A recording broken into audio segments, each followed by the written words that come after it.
रहीम, अस्सलाम वालेकुम and good morning. Welcome to सुबह की सोच। मैं हूं नम्रा तारिक। मैं हुसैन लियाकत। आप सबको खुश आमदीद कहते हैं। जो भी जहां से हमें देख रहा है इस वक्त उसको सुबह की सोच में वेलकम करते हैं, गुड मॉर्निंग कहते हैं। गुड मॉर्निंग तो कहते हैं लेकिन गुड वीकेंड नहीं था हमारा। इतनी हलचल, मतलब आज ऐसे लग रहा था कि हम अपना मॉर्निंग शो नहीं कर पाएंगे बिकॉज पूरी रात जो डेवलपमेंट्स आ रही थी ऐसे लग रहा था वो हमें सोने नहीं देंगी। कल आपने भी देखा होगा जरूर अपनी टीवी स्क्रीन पे मौलाना फजलुर रहमान ने जिस तरह की कवरेज ली है, शायद ही तारीख का वो एक it's never dull day in Pakistan politics. हाँ ये तो है। पाकिस्तान की पॉलिटिक्स ऐसी है कि जहाँ पे हलचल होती रहती है, बल्कि हमारे पॉलिटिशियंस हो गए, हमारी पार्लियामेंट हो गई, आपको खबरें देते रहते हैं। आपकी जो है ना दिन को क्या कहते होते, कभी गमगीन कर देते हैं, कभी खुशगवार कर देते हैं। और जो कल का दिन था उसकी जो हलचल थी, सॉरी, उसकी जो एक तासीर थी वो ना ही खुशगवार करने वाली थी ना ही अफसरदा करने वाली थी।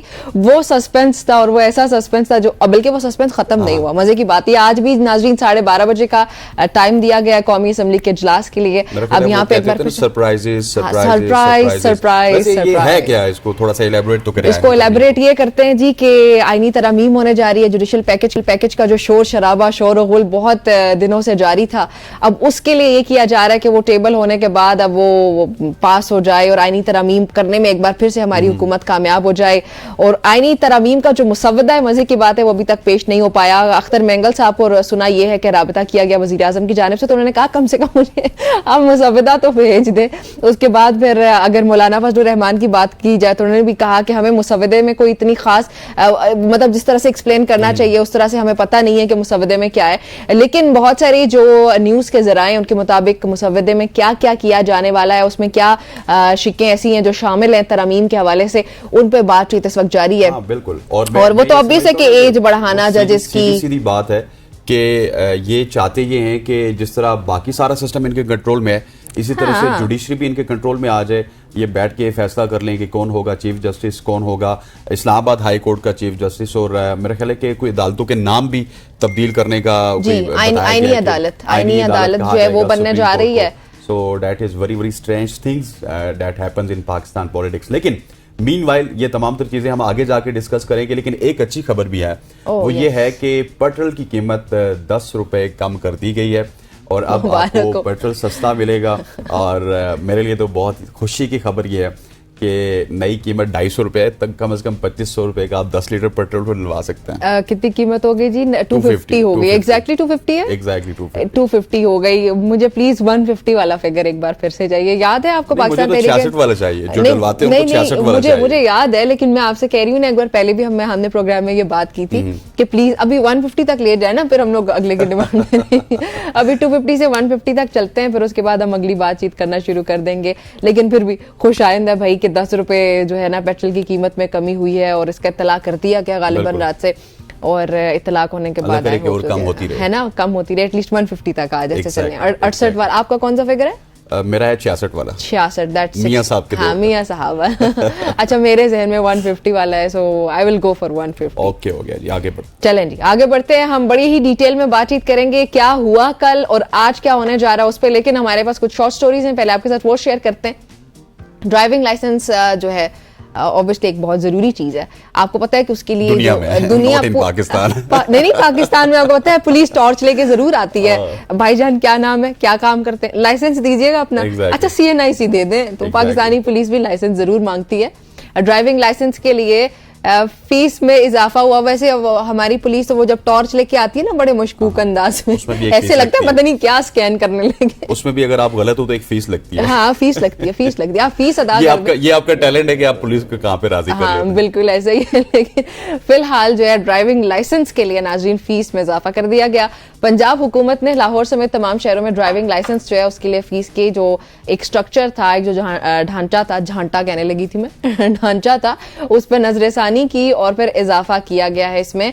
अब ये इजाफा जो है 20 साल के बाद हुआ और इससे लर्नर और कार मोटरसाइकिल लाइसेंस समेत मुख्तलिफ किस्म के जो भी लाइसेंसेज हैं उनकी फीस पर असर पड़ा है। और जो नई फीस का मकसद है वो इस अमल को जरा स्मूथ करना, गवर्नमेंट ये कह रही है कि इसको स्मूथ करना है और जदीद जो इंतजामी अखराजात हैं उनको पूरा करने के लिए किया गया, और फिर साथ ही शहरियों पर भी ये जोर देना था कि वो मुमकिन कानूनी मसाइल से बचने के लिए जवाबित की तामील करें। आई होप सो कि जिन जिन लोगों के पास उनके लाइसेंसेज नहीं हैं या कहीं खो चुके हैं वो अपने लाइसेंस बनवा के ही फिर उसके बाद जो है ना, जो लाइसेंस की स्टोरी है ना, ये पाकिस्तान में बहुत डिफरेंट है, दुनिया में इससे बिल्कुल 360 डिफरेंट है। क्योंकि दुनिया में किसी भी जो ऐसी कंट्री, दुबई हो गया, यूके हो गया, इनकी मैं मिसालें दे सकता हूँ कि वहां पे लाइसेंस को आपकी नेशनैलिटी समझा जाता है, और वहां का लाइसेंस निमरा इतना महंगा होता है कि आपकी सोच है, मतलब आपकी अगर सैलरी है ना, उस सैलरी को आप डबल कर लें तो इतना महंगा उसका लाइसेंस होता है। लेकिन एक दफा जब आपके पास लाइसेंस आ जाए फिर वो पूरी दुनिया में वैलिड होता है। उन्होंने अपने निजाम को इस तरह किया, वही अच्छी बात है। मतलब कितना ज्यादा महंगा होता है। आप इस्लामाबाद के लाइसेंस की बात कर लें तो 10-12 हज़ार रुपया अगर फास्ट ट्रैक पे आप लाइसेंस लेना चाहें तो बन सकता है। इससे आधी कीमत में पंजाब का लाइसेंस होगा, लेकिन ये बनवाना बहुत ही ज्यादा जरूरी है। अच्छा जी, आगे बढ़ते हैं। अब निमरा ने आपको एक इजाफे की खबर बताई, उससे पहले हमने एक कमी की खबर बताई। अब हम आपको बताएंगे आईटी के हवाले से एक बड़ा ही जबरदस्त इकदाम है जो कि केपी के गवर्नमेंट की जानिब से सामने आया है। केपी के गवर्नमेंट ने इंफॉर्मेशन टेक्नोलॉजी बोर्ड एक जदीद डिजिटल इंटर्नशिप प्रोग्राम मुतारिफ करवाया है, और ये प्रोग्राम वज़ीर आला अली अमीन गंडापुर साहब की क़यादत में शुरू किया गया।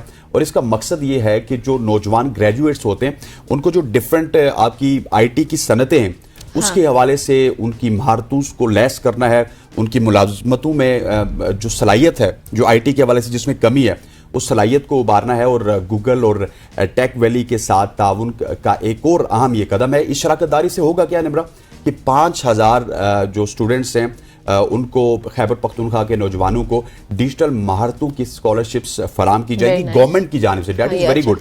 हम सुनते ये थे कि गवर्नमेंट ऑफ पाकिस्तान ने ये करना है। मरियम नवाज की जो तकारीर होती थी इलेक्शन में कि हम आईटी सिटी बनाएंगे, लेकिन आईटी सिटी अनफॉर्चुनेटली अभी हमें पंजाब में बनती हुई नजर नहीं आ रही। पंजाब और पाकिस्तान में हो ये रहा है कि ट्विटर बंद हो रहा है, सोशल मीडिया बंद हो रहा है, फ्री लांसर्स को मुश्किलात का सामना करना पड़ रहा है। लेकिन ये बड़ा एक अच्छा इकदाम है खैबर पख्तूनख्वा हुकूमत थोड़ी करती है, वो तो शार्क कर जाती है ना। इंटरनेट के जो मसाइल होते हैं और हमें जो सफर करना पड़ता है खासतौर पे हमारे फ्री लांसर्स को या फिर एंटरप्रेन्योर्स को, तो वो तो हो जाता है ना, वो शार्क करती जाती है। आप भी तो वैसे ही हुकूमत को ब्लेम करते चले जा रहे हैं। चलें, माफी तलब की जाए आपकी जान। चलें जी, आगे चलते हैं। आपके साथ एक और खबर मैं भी शेयर करती हूँ। पाकिस्तानी स्टूडेंट्स जो है उनकी आलमी रोबोटिक मुकाबलों में गेस करें कौन सी पोजीशन आई होगी? अच्छी पोजीशन आई होगी, पहली 3 में से कोई एक होगी। तीसरी पोजीशन हासिल की, और सलीम हबीब यूनिवर्सिटी कराची से मिर्जा अरीब बेग इनका नाम है। फिर उसके बाद जरिश मजीद शेख, आई होप सो कि मैंने इनका नाम ठीक प्रोनाउंस किया होगा। और इसके अलावा Syeda Fakhra Zarish, that's very nice name, वैसे मैंने इससे पहले कभी ये नाम सुना नहीं है।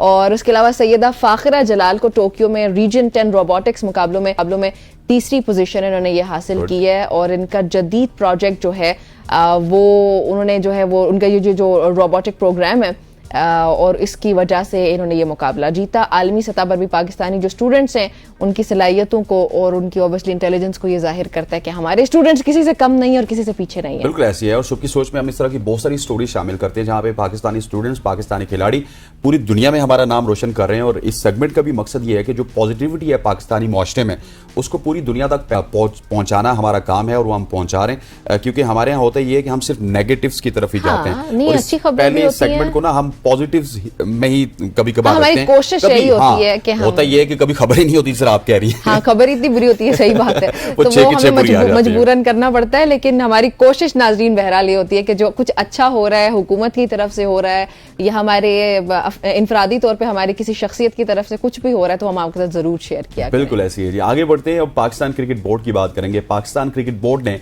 ICC international panel of development umpires के लिए सलीमा इम्तियाज की नामजदगी का ऐलान कर दिया है। और सलीमा ये जो माइलस्टोन है इसको हासिल करने वाली पहली खातून है। सलीमा इम्तियाज के हवाले से बताता चलूँ कि पाकिस्तान की एक बड़ी ही होनहार वो अंपायर हैं, और तकरीबन मैं अगर गलत नहीं हूँ, मुझे शायद ये याद भी है कि 2008 में उन्होंने अंपायरिंग का जो डेब्यू किया था, उसके बाद से वो पाकिस्तान के सेटअप में मौजूद हैं। इनकी बेटी भी हैं जो कि पाकिस्तान इंटरनेशनल खिलाड़ी भी हैं और वो पाकिस्तान की जानिब से काफ़ी ज़्यादा मैचेस खेली हैं। उनका नाम है कायनात इम्तियाज़, जिनको आपने एक निजी टीवी चैनल की ट्रांसमिशन में भी देखा था।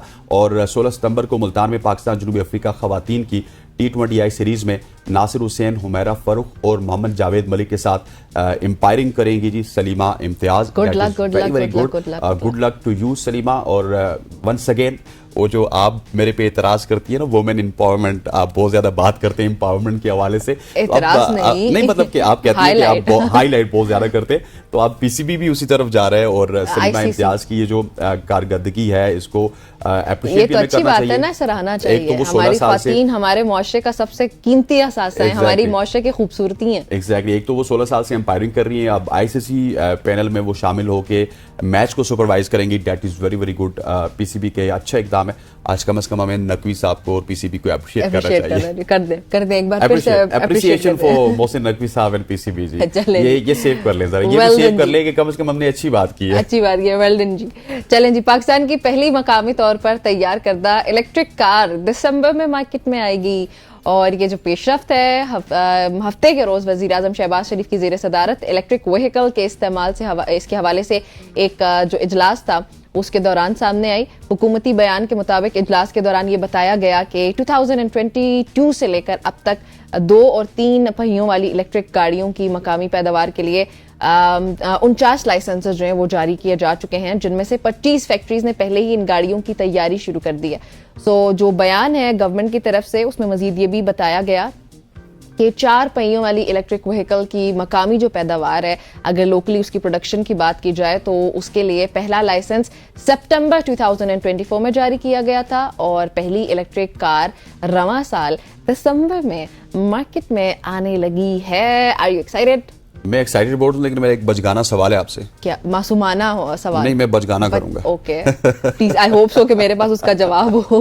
अगर मैं ना पहले आपको बताती, चलो अगर मैं जवाब ना देना चाहा तो आप समझ आइए। हाँ ठीक है। अच्छा, मेरा बचगाना सवाल ये है कि आप ये बताइए कि बिजली हमें वैसे भी इतनी महंगी मिलती है या कभी मिलती ही नहीं है, तो हम इलेक्ट्रिक गाड़ियों की तरफ क्यों जा रहे हैं? मुझे पता था आप क्या पूछने जा रहे हैं, इसीलिए मैंने पहले कह दिया। मुझे एक रीजन बता दे एक्साइटमेंट की। नहीं भाई, देखिए हम लोग तरक्की तो कर रहे हैं ना, हम लोग जिस हिसाब से भी आगे बढ़ने की कोशिश कर रहे हैं। Now I am excited. देखिए आपने इतना अच्छा जुमला बोल दिया, हम तरक्की कर रहे हैं, तो नाउ आई एम एक्साइटेड। अब जिन्होंने ये गाड़ियां बनाई हैं उन्होंने लाजमी तौर पर उसके चलने का इंतजाम भी किया है। वो भी पागल थोड़ी है कि उन्होंने वैसे ही बना दिए। तो हुकूमत अगर इसका हिस्सा है, हुकूमत की तरफ से अगर आ रहा है तो हुकूमत लाजमी तौर पे इसके लिए जो भी इकदामात की जरूरत है वो करेगी, तभी इसके बाद वो मार्केट में गाड़ी लॉन्च होने जा रही है। इससे पहले हमारी आईपीपी से जान छुड़वा दे। नहीं वो ठीक है, वो तो एक ग्रेटर लेवल पे है ना। अभी इस पे देखते हैं कि क्या कैपेसिटी है इसके क्या सीन है चलने का, वो उसकी सारी जब डिटेल्स आएंगी बाद में तो फिर उस पे बात करना ज्यादा मुनासिब होगा। आपने कहा अभी तो वो थोड़ा सा आपने तरक्की का जिक्र किया तो मैं एक्साइटेड। तरक्की है, बहरहाल हम तो सपोर्ट करेंगे। हमारी नेशन आगे बढ़ रही है जी, आगे बढ़ते हैं, हम भी आगे बढ़ते हैं, नेशन आगे बढ़ती है, हम भी आगे बढ़ते हैं। डीप फेक वीडियोस के हवाले से आपको बताते चलें कि आपको खबरदार करना है कि सोशल मीडिया पे डिजिटल तौर पर बनाई गई डीप फेक वीडियोस अब हर तरफ भरी हुई हैं और उसमें एक बहुत ही गलत काम हो रहा है जिसमें मशहूर डॉक्टर्स का नाम इस्तेमाल होता है और वो मुख्तलिफ जो मेडिसिन हैं उनको प्रमोट कर रहे हैं। फेसबुक और इंस्टाग्राम की बात कीजिए तो वहाँ पे डीप फेक वीडियोस में जो बड़े बड़े डॉक्टर्स हैं जो टीवी में आते हैं या फिर सोशल मीडिया पे आते हैं उसकी साख का फायदा उठाया जा रहा है। मतलब कि उन डॉक्टर्स का चेहरा लगा लेते हैं, असल में वो डॉक्टर्स नहीं होते ना। ये नाज़रीन को बताएं कि डीप फेक एक्चुअली होता क्या है, कि आप किसी भी इंसान की कोई भी फेक वीडियो बना सकते हैं और इतनी स्कैम। हाँ, इट्स अ स्कैम और ये इतनी हकीकी लग रही होती है। हसन आपने भी देखी होंगी ये वीडियोस, मतलब कोई भी इंसान अंदाजा नहीं लगा सकता कि ये झूठ और असल में ये वो बंदा या बंदी नहीं है। बिल्कुल ऐसे। इसी हवाले से डायबिटिक्स के लिए बगैर टेस्ट किए मेडिसिन की तशहीर की जा रही है। डीप फेक वीडियोस में वो जो डॉक्टर्स आते हैं वो ये दावा करते हैं कि साबितशुदा पहली लाइन वाली 2 ये जो दवाएं हैं ये मरीजों को मतलब मार सकती हैं, इस तरह की चीजें हो सकती हैं। मतलब की बात हो रही है। तो ये बहुत ही अनफॉर्चुनेट है कि हमारी सोसाइटी में, जिस तरह उस दिन भी हम बात कर रहे थे ना कि कोई भी टेक्नोलॉजी आती है तो हम उसका सबसे पहले गलत इस्तेमाल करते हैं। गलत इस्तेमाल के बाद पूरी दुनिया जब पूरा पाकिस्तान जब उससे पीछे हटना शुरू कर देता है ना तो हम उसके बाद कहते हैं ओह व्हाट इज दिस यार, हम तो ये टेक्नोलॉजी गलत है, हम उस पूरी टेक्नोलॉजी को ब्लेम करना स्टार्ट करते थे। That is very unfortunate. हाँ, अब देखें जैसे ये आप फॉर एग्जांपल इस्लामाबाद में रहते हो, इस्लामाबाद का जी हम कर लेते हैं डॉक्टर एक्स, सबसे फेमस डॉक्टर है किसी भी मरीज के लिए, दिल के आर्जे का भाई सबसे मशहूर डॉक्टर है। अब डॉक्टर एक्स की वीडियो आप देखेंगे इंटरनेट पे और डॉक्टर एक्स आपको ये बता रहे हैं कि ये वाली दवाई जो है ये इस वाले मर्ज के लिए सबसे ज्यादा मुफीद है, आप लाजमी उनकी बात सुनेंगे और आप वो दवाई वो जो भी अद्वियात का वो जिक्र कर रहे हैं आप जाके वो दवा जरूर खरीद लेंगे। और फिर बाद में आपको पता चलेगा कि वो असल में डॉक्टर एक्स नहीं थे, वो डॉक्टर एक्स का चेहरा यूज करते हुए फेक वीडियो बना के आप तक पहुंचाई गई है। ऐसे तो अब मतलब इससे ज्यादा बड़ी बात मैं क्या बताऊं, कितना मतलब डेवास्टेटिंग है हमारे लिए। बिल्कुल ऐसी है जी। आगे बढ़िए, आगे बढ़ते हैं। फिर आपको सफर का शौक है वैसे? बहुत ज्यादा, अच्छा। एक हद से ज्यादा। और आज आपको वैसे एक ऐसी कंपनी के बारे में बताते हैं जो सफर करने के लिए $1 लाख तक पैसे दे रही है। मुझे प्लीज उस कंपनी के बारे में मजीद अभी मैं खुद भी बता ही रही हूँ, लेकिन मैं चाहती हूँ कि प्लीज मुझे ना उन तक पहुंचा दिया जाए, मिलवा दिया जाए। खैर जी अभी प्लीज प्रोग्राम कर लेते हैं। लेकिन जितना मतलब ये बड़ी बात है ना, सबर नहीं हो रहा। जी हाँ जी, वैसे बाय द वे ये बात सच है और हकीकत पर मबनी है। CNO डिजिटल खाना बदोशों के लिए एक दिलचस्प ऑफर दे रही है। इस ऑफर के तहत आपको $1 लाख तक दिए जाएंगे, जिससे आप दुनिया के मुख्तलिफ ममालिक का सफर भी कर सकेंगे। ये ऑफर ज्यादातर सोशल मीडिया इन्फ्लुएंसर्स को दी जा रही है ताकि वो दुनिया के मुख्तलिफ इलाकों को अपने सोशल मीडिया पर प्रमोट करें, ब्लॉगर्स के जरिए उनको पेश किया जाए। और जो कंपनी ऑब्वियसली उनका अपना बेनिफिट ये कि उनको प्रमोशन मिल रहा है और इनकी जो वेबसाइट है वो टूर्स गाइड के तौर पर उसको फिर इस्तेमाल किया जा सके, इनकी जो वेबसाइट है।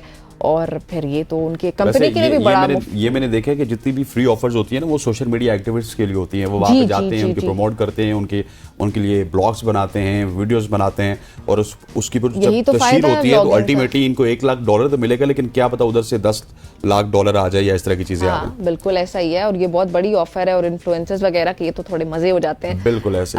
खैर जी, ये हमारी आज की कुछ शॉर्ट स्टोरीज थी और पाकिस्तानी पार्लियामेंट की हलचल को आपने सबने नहीं भूलना है, क्योंकि आज का दिन भी बहुत अहम होने जा रहा है। और हम ब्रेक के बाद जब वापस आएंगे उस हलचल के बारे में डिटेल में बात करेंगे। हमारे साथ रहें।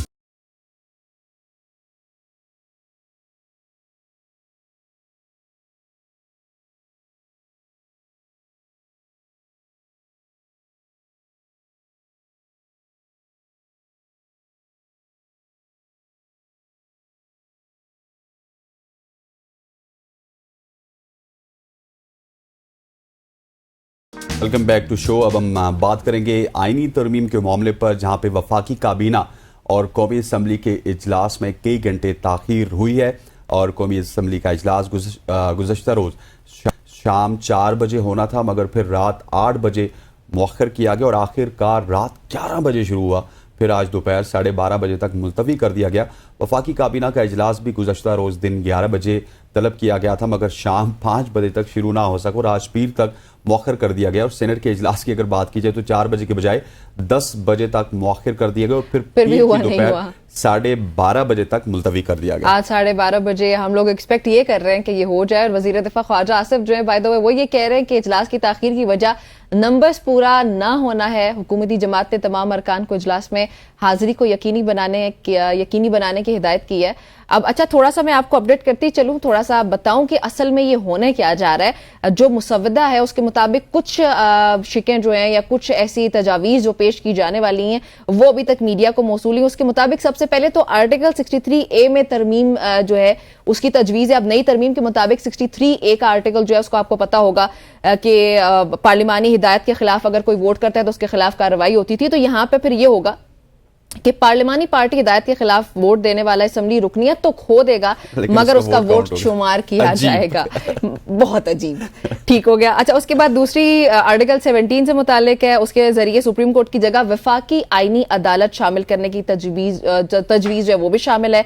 उसके अलावा आइन के आर्टिकल 175A के तहत जजेस की तकर्री के तरीकाकार में भी तजवीज जो है वो शामिल है। और वफाकी आईनी अदालत के चीफ जस्टिस की तकर्री के लिए नाम कौमी असम्बली की कमेटी वजीर आजम को सिफारिश करेगी।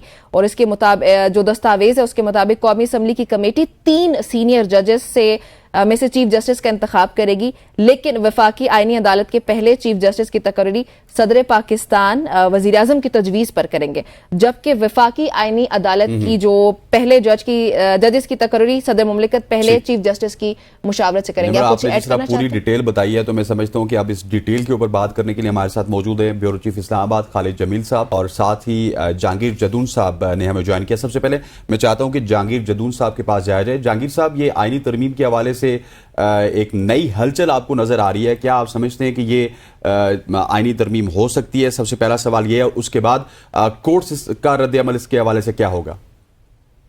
देखें, अभी सुनने में आया कि मुसवदा अभी उन्होंने कुछ शेयर कर लिया, अभी मुख्तलिफ लोगों के पास पहुंच चुका है। मैंने डिटेल में नहीं पढ़ा, लेकिन अपेरेंटली ये लग रहा है कि सुप्रीम कोर्ट को खत्म करना चाह रहे हैं और उसके पैरेलल एक नई कोर्ट बना के उसका चीफ जस्टिस पहले खुद अपॉइंट करेंगे।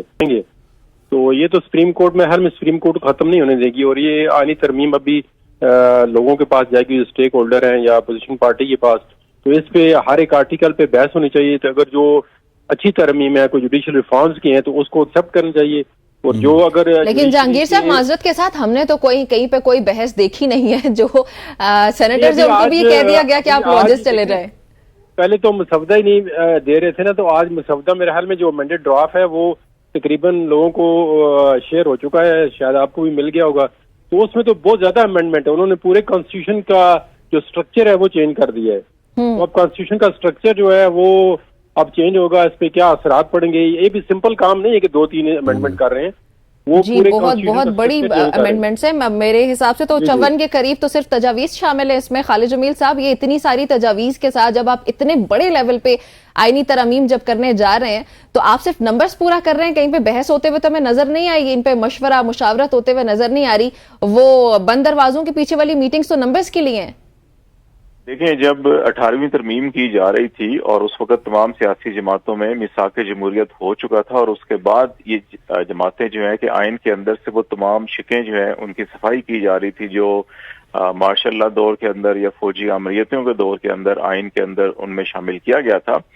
उस वक्त भी मुझे याद पड़ता है कि गालबन 70 से ज्यादा जो है कि उस कमेटी की सिटिंग हुई थी, जिसमें तमाम सियासी जमातों के पार्लिमानी रहनुमा जो है वो शरीक थे और अपनी तमाम तजावीज के ऊपर सैर हासिल बहस की गई थी। इसके अलावा फिर जो वकला तंजीमें थी, जैसे पाकिस्तान बार कौंसिल होती है, सुप्रीम कोर्ट बार एसोसिएशन या हाई कोर्ट बार एसोसिएशन है, उनके नुमाइंदों से भी तजावीज ली गई थी। और ये अभी जो है कि 50 से ज्यादा तजावीज जो है तरमीम इस पैकेज के अंदर भी शामिल है, जो आज सुबह जो है कि सामने आया है। और बड़ी हैरत अंगेज बात यह है कि जदून साहब बिल्कुल ठीक कह रहे थे कि इससे तो पूरे के पूरे आइन का जो स्ट्रक्चर, बेसिक स्ट्रक्चर है वो बदल जाएगा, तब्दील हो जाएगा। ना सिर्फ आइन का स्ट्रक्चर तब्दील होगा, बल्कि इनसे अगर आप डिटेल के अंदर जाएंगे जब इनमें, तो आपको अंदाजा ही होगा कि सुप्रीम कोर्ट्स को और हाई कोर्ट्स को, जो आला अदालतें हैं, उनको अंडरमाइन किया जा रहा है, और वो किसी न किसी तौर के ऊपर इनडायरेक्टली जो है कि वो हुकूमत के मुट्ठी में आ जाएंगी। तो और खालिद साहब, खासतौर पे इस्लामाबाद हाई कोर्ट को अंडरमाइन करने की बात है, क्या जो जजेस हैं जिन्होंने खत लिखा था ये उससे भी मुताल्लिक है कुछ? देखें, उन जजेस से स्पेसिफिकली तो उनसे मुतल्लिक नहीं है, लेकिन एक शिक ऐसी भी है कि जिसमें ये कहा जाता है कि हाई कोर्ट के जज को एक अदालत से दूसरी अदालत में बगैर उसकी रजामंदी या चीफ जस्टिस के भेजा जा सकता है। तो ये जो कानून है, ये 73 के आइन से पहले इस किस्म के कवानीन होते थे, और उस वक्त तो अयूब खान और यहिया खान का दौर था। तो क्या हम वापस जो है कि अयूब खान और यहिया खान के दौर के अंदर हम चले जाएंगे कि हम दोबारा से वो ऐसी कवानीन या ऐसी चीजें जो है कि हम नाफिजुल अमल कर रहे हैं, आइन के अंदर तब्दीलियां कर रहे हैं, जो माशाल्लाह दौर में होती थी? मेरा ख्याल है कि इस वक्त तो जमहूरी दौर है, इसके अंदर तो मजीद रिफाइन होके इसके अंदर डेमोक्रेटिक नॉर्म्स आनी चाहिए थी, रेदर देन कि हम इस किस्म की तरमीम करते कि जिसकी वजह से ये तासुर मिले कि हम शायद जो है कि हर चीज को अपने कंट्रोल में कर रहे हैं और अपनी मर्जी और मंशा के मुताबिक जो है कि सारी तकर्रियां या तबादले। ठीक हो गया खालिद साहब, मैं थोड़ा सा जी एक चीज से मैं और बताना चाहूंगा कि इन तरमीम के अंदर जो है कि ना सिर्फ चीफ जस्टिस साहिबान बल्कि इलेक्शन कमीशन के मेंबरान, चीफ इलेक्शन कमिश्नर और सर्विसेज चीफ की जो मुद्दत मुलाजमत के अंदर तोसी है, उनको भी कॉन्स्टिट्यूशनल कवर दिया जा रहा है। मेरा ख्याल है कि ये तो पूरा का पूरा जो गवर्नेंस स्ट्रक्चर और खास तौर के ऊपर जो power corridor, chief election commissioner की भी मुद्दत मुलाजमत खत्म हो रही है ना 4 महीने में। बिल्कुल ऐसे ही। अच्छा जहांगीर साहब मुझे ये बताइएगा कि फर्ज कर लीजिए कि ये आईनी तरमीम पास हो जाती है, ये आईनी तरमीम फिर उसके बाद आपको पता है कि उसकी इम्प्लीमेंटेशन होगी, तो क्या आप समझते हैं कि एक बार फिर सुप्रीम कोर्ट में हमें हुकूमत और सुप्रीम कोर्ट आमने सामने फिर नजर आएंगी, इसको चैलेंज किया जाएगा, इस तरह की सूरत हाल भी आपको बनते हुए नजर आ रही है? ये बिल्कुल सूरत हाल तरमीम है करने से पहले ही कोई खराब हो जाएगी। जो चीजें नजर आ रही हैं तो ये जो है ये नहीं हो सकती मेरे ख्याल में ऐसी तरमीम। ये जो तरमीम इन्होंने की है इसके लिए बहुत बड़ा टाइम चाहिए। जिस तरह गफूर अदनी का जी कम से कम 1 महीना, ये 1 महीने से भी ज्यादा लग सकते हैं। तो उसमें कम से कम जितने स्टेक होल्डर हैं उनको पता चल जाएगा कि ये क्या अमेंडमेंट है, इनके पीछे इंटेंशन क्या है, मकसद क्या है। उस वक्त तक जो है ना ये जो है ये तरमीम नहीं हो सकती, क्योंकि ये आइन का बुनियादी ढांचा जो है उसके अंदर इंडिपेंडेंस ऑफ जुडिशरी है उसका। अब आप अभी जिस तरह आपने कहा है कि जो फर्स्ट चीफ जस्टिस होगा फेडरल कॉन्स्टिट्यूशन कोर्ट का, तो वो प्राइम मिनिस्टर की एडवाइस हो, तो प्राइम मिनिस्टर तो अपना बंदा अपॉइंट कराएगा, तो वो न्यूट्रल बंदा थोड़ा ही अपॉइंट कराएगा। Yes. अगर न्यूट्रल अपॉइंट कराना है तो वो तो ऑलरेडी बन चीफ जस्टिस जो है सुप्रीम कोर्ट का मंसूर अली शाह जो है वो 26 अक्टूबर को बनेगा, लेकिन वो गवर्नमेंट चाहती है कि सारा जो काम है वो हमारे ये चीजें इनके गले में पड़ जाएंगी। इनको पता नहीं है गवर्नमेंट को कि गवर्नमेंट जो है फॉरएवर नहीं है, Yes. कुछ अरसे के लिए है। आज देखो इस गवर्नमेंट ने प्रैक्टिस एंड प्रोसीजर एक्ट पास किया है, आज वो खुद उससे परेशान है, कहते हैं ये नहीं होना चाहिए था, हम अपनी मर्जी से काजी फाई साहब कहते बेंच बना के काम चला लेते। तो इस तरह अभी अच्छा, लेकिन जहांगीर साहब आपने जब पिछले सवाल का जवाब दे रहे थे तो आपने कहा था कि ये जो असल में सुप्रीम कोर्ट को खत्म करने की कोशिश कर रहे हैं, जो आईनी अदालत आने लगी है, बिल्कुल 100% अगर ये कर रहे हैं, अगर आईनी अदालत का पॉइंट इतना वीक है तो फिर इस पे ऑपोजिशन और हुकूमत का इत्तेहाद ऑलरेडी हो चुका है। This is the only point जिस पर उन्होंने अभी तक अग्रीमेंट जाहिर किया है। तो अगर ये इतना वीक पॉइंट होता तो आई डोंट थिंक सो कि पीटीआई उसके लिए जाती। अपोजिशन का कोई इत्तेहाद नहीं है। जब ये बहस के लिए आएगा कमेटी इसको पहले प्रूव करेगी तो फिर उसके बाद पता चलेगा, ये चैलेंज हो जाएगा। इस तरह नहीं होता।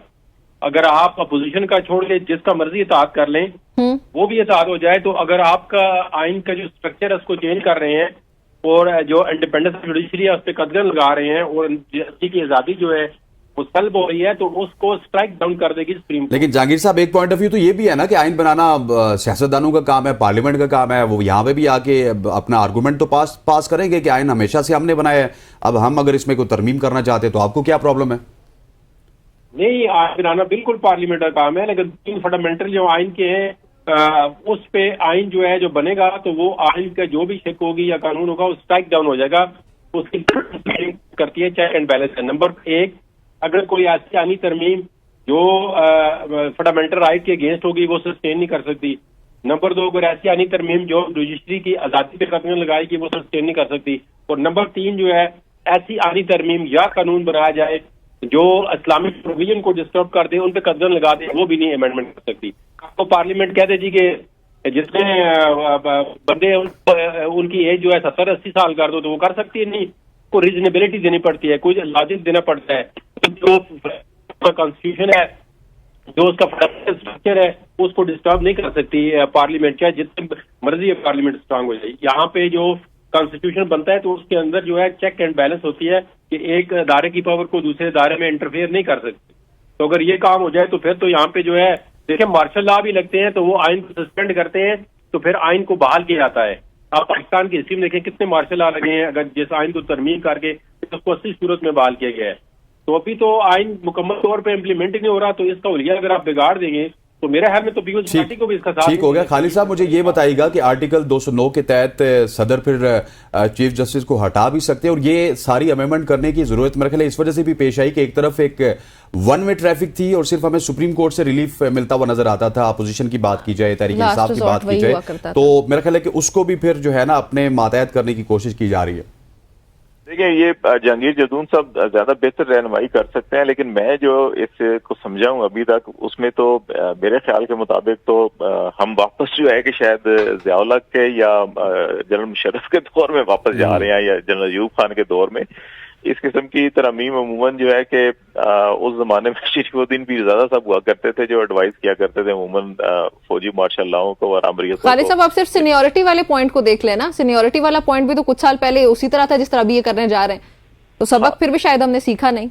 हाँ, तो ये जहांगीर साहब बिल्कुल ठीक कह रहे थे। देखें ये हुकूमत क्या है, ज्यादा से ज्यादा चलें। अब अगर हम ये तस्वर भी कर लें कि 5 साल पूरी मुद्दत कर लेंगे, फिर भी इलेक्शन में अगर आपको जाना है और फिर उसके बाद अगर कोई और आ गया और उसके पास भी इतनी ज्यादा पावर्स हुई तो फिर क्या होगा। बदकिस्मती से हम ये नहीं सोचते कि अच्छा के कवानीन या आइन इस नौयत का होना चाहिए कि जो फलाह बहबूद के लिए हो, जो बेहतरी के लिए हो और जो एक पायदार जो तरक्की होती है या फलाह बहबूद होती है या पायदार जो निज़ाम होता है उसके लिए होना चाहिए। अगर हम ये समझे कि पायदार हुकूमत हमने करनी है या हुकूमत को या शख्सियात को मजबूत करना है, अब इस आईनी तरमीम के पैकेज के अंदर आपने अगर चीफ इलेक्शन कमिश्नर को और उनके मेंबर्स को और चीफ जस्टिस साहबान को भी और आर्म फोर्सेस के सरबराहान को भी, हर किसी को 3-3, 5-5 साल की जो है कि वो एक्सटेंशन और उसको कॉन्स्टिट्यूशनल कवर और उसमें महफूज करना है उसको, तो फिर तो मेरा ख्याल है कि मौलाना फजल रहमान ठीक कह रहे थे पार्लियामान के फ्लोर के ऊपर कि सबसे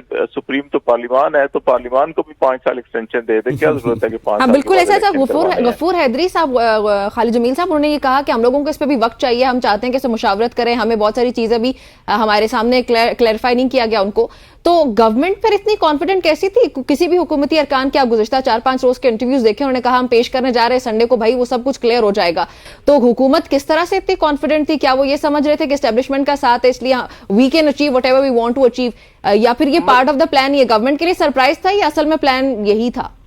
नहीं, हुकूमत को शायद जो ओवर कॉन्फिडेंस थी कि हम जो है कि मौलाना साहब को भी मना लेंगे और उसके अलावा जो है कि पीटीआई के कुछ आजाद जो लोग हैं, अब तो सुप्रीम कोर्ट ने उनको भी पीटीआई का डिक्लेयर कर दिया, लेकिन उसके बावजूद कोई 8 लोग हैं जिन्होंने सुन्नी सात कौंसिल या पीटीआई में शमूलियत का एफिडेविट नहीं दिया था। तो वो उनको जो है कि उनमें से कुछ 3-4 लोग ऐसे हैं जो अभी इस वक्त मिसिंग करार दिए जा रहे हैं पीटीआई की जानिब से।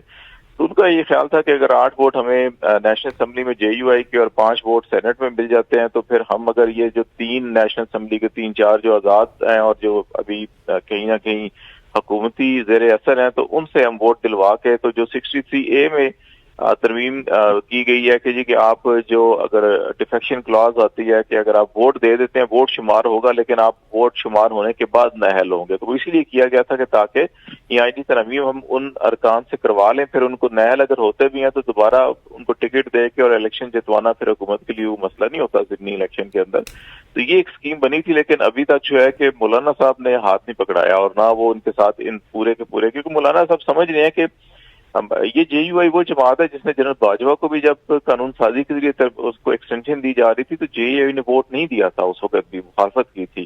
तो मेरा ख्याल है कि एक प्रिंसिपल स्टैंड है उनका और ये ठीक है, और ये नहीं होना चाहिए कि अगर आप अफराद को 3-3, 5-5 साल एक्सटेंशन देते रहेंगे तो फिर इसका मतलब ये है कि इदारे जो हैं उनके अंदर लीडरशिप का फुकदान है, चाहे वो अफवाज हो, चाहे वो ब्यूरोक्रेसी हो, चाहे वो अदलिया हो।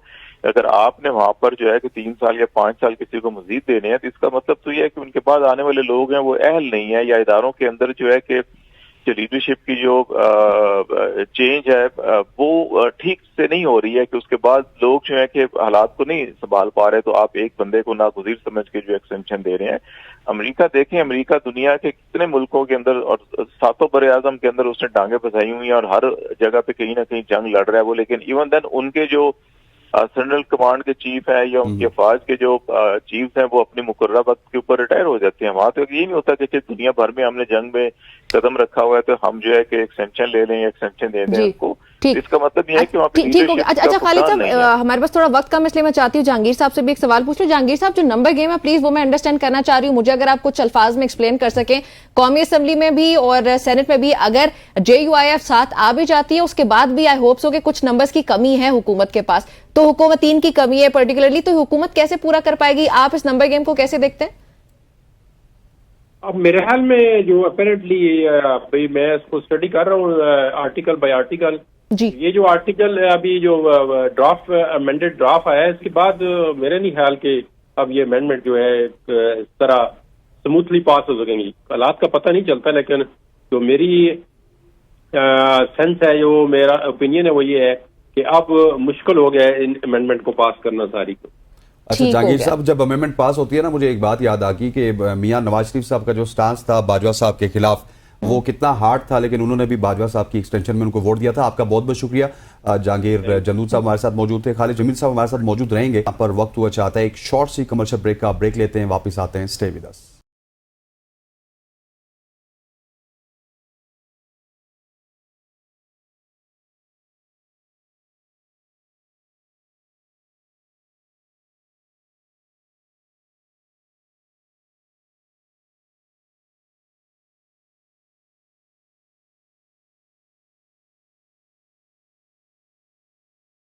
वेलकम बैक जी। खालिद जमील साहब हमारे साथ मौजूद हैं और पार्लियामेंट में होने वाली हलचल से मुतालिक उनसे हम बातचीत कर रहे हैं। खालिद साहब, जो नंबर गेम का सवाल ब्रेक से पहले मैंने जहांगीर साहब से पूछा था, आपसे भी वही सवाल पूछूंगी कि आप कैसे देखते हैं इस नंबर गेम को? हुकूमत पूरा कर पाएगी अपना ये नंबर?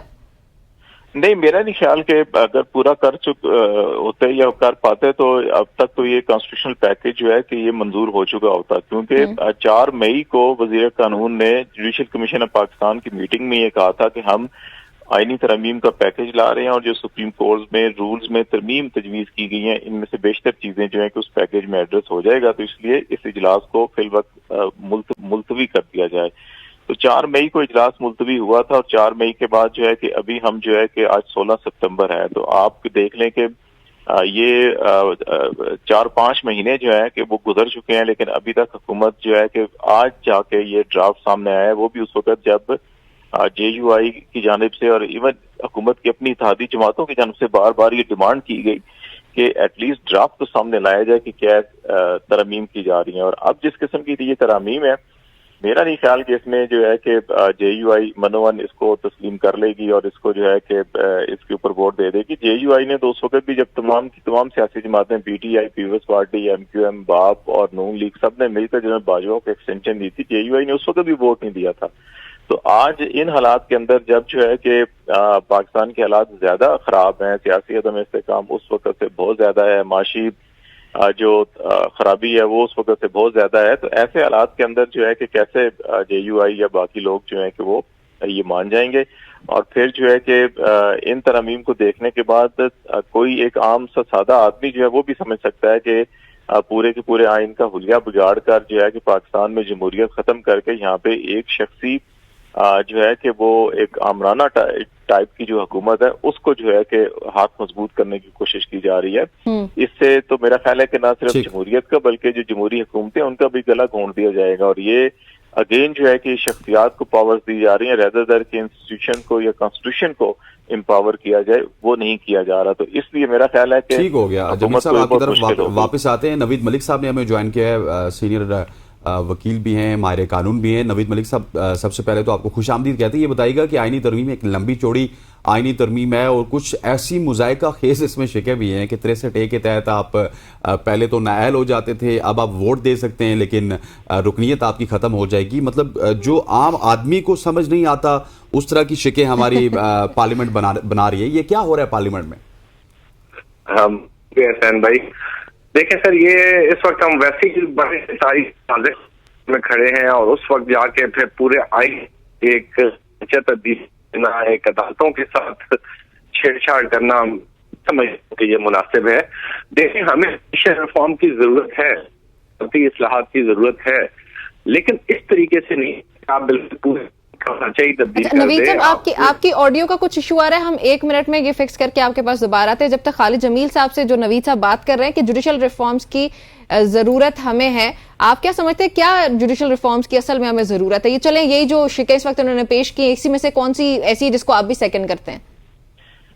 देखिए, अभी तक जो मैंने इसको पढ़ा है उसमें तो मुझे तो सच्ची बात है कोई एक ऐसी चीज नहीं है कि जिसमें आप ये समझ सकें कि जी कि अच्छा ये बहुत अच्छा काम किया जा रहा है और ये अदालती रिफॉर्म या लोगों को इंसाफ की फराहमी के लिए जो है कि ये चीजें ठीक की जा रही है। मुझे तो इसमें ये नजर आया कि ये हुकूमत को, और वो भी हुकूमत वक्त जो मौजूदा हुकूमत है उसको मजीद ताकतवर बनाने की कोशिश की जा रही है, या इस हुकूमत को जिन लोगों ने सहूलतकारी के जरिए इंस्टॉल किया है उनको मजबूत बनाने की कोशिश की जा रही है। यहाँ पे ये शख्सियात स्पेसिफिक मुझे तरमीम लग रही हैं। इसका बुनियादी मकसद जो है कि वो अवाम और मुल्क या इदारों की फलाह बहबूद या उनको मलिक साहब आ चुके हैं हमारे साथ। खालिद साहब, सवाल तो मेरा वही रहा आपके साथ, प्लीज उसका जवाब वहीं से कंटिन्यू कीजिएगा।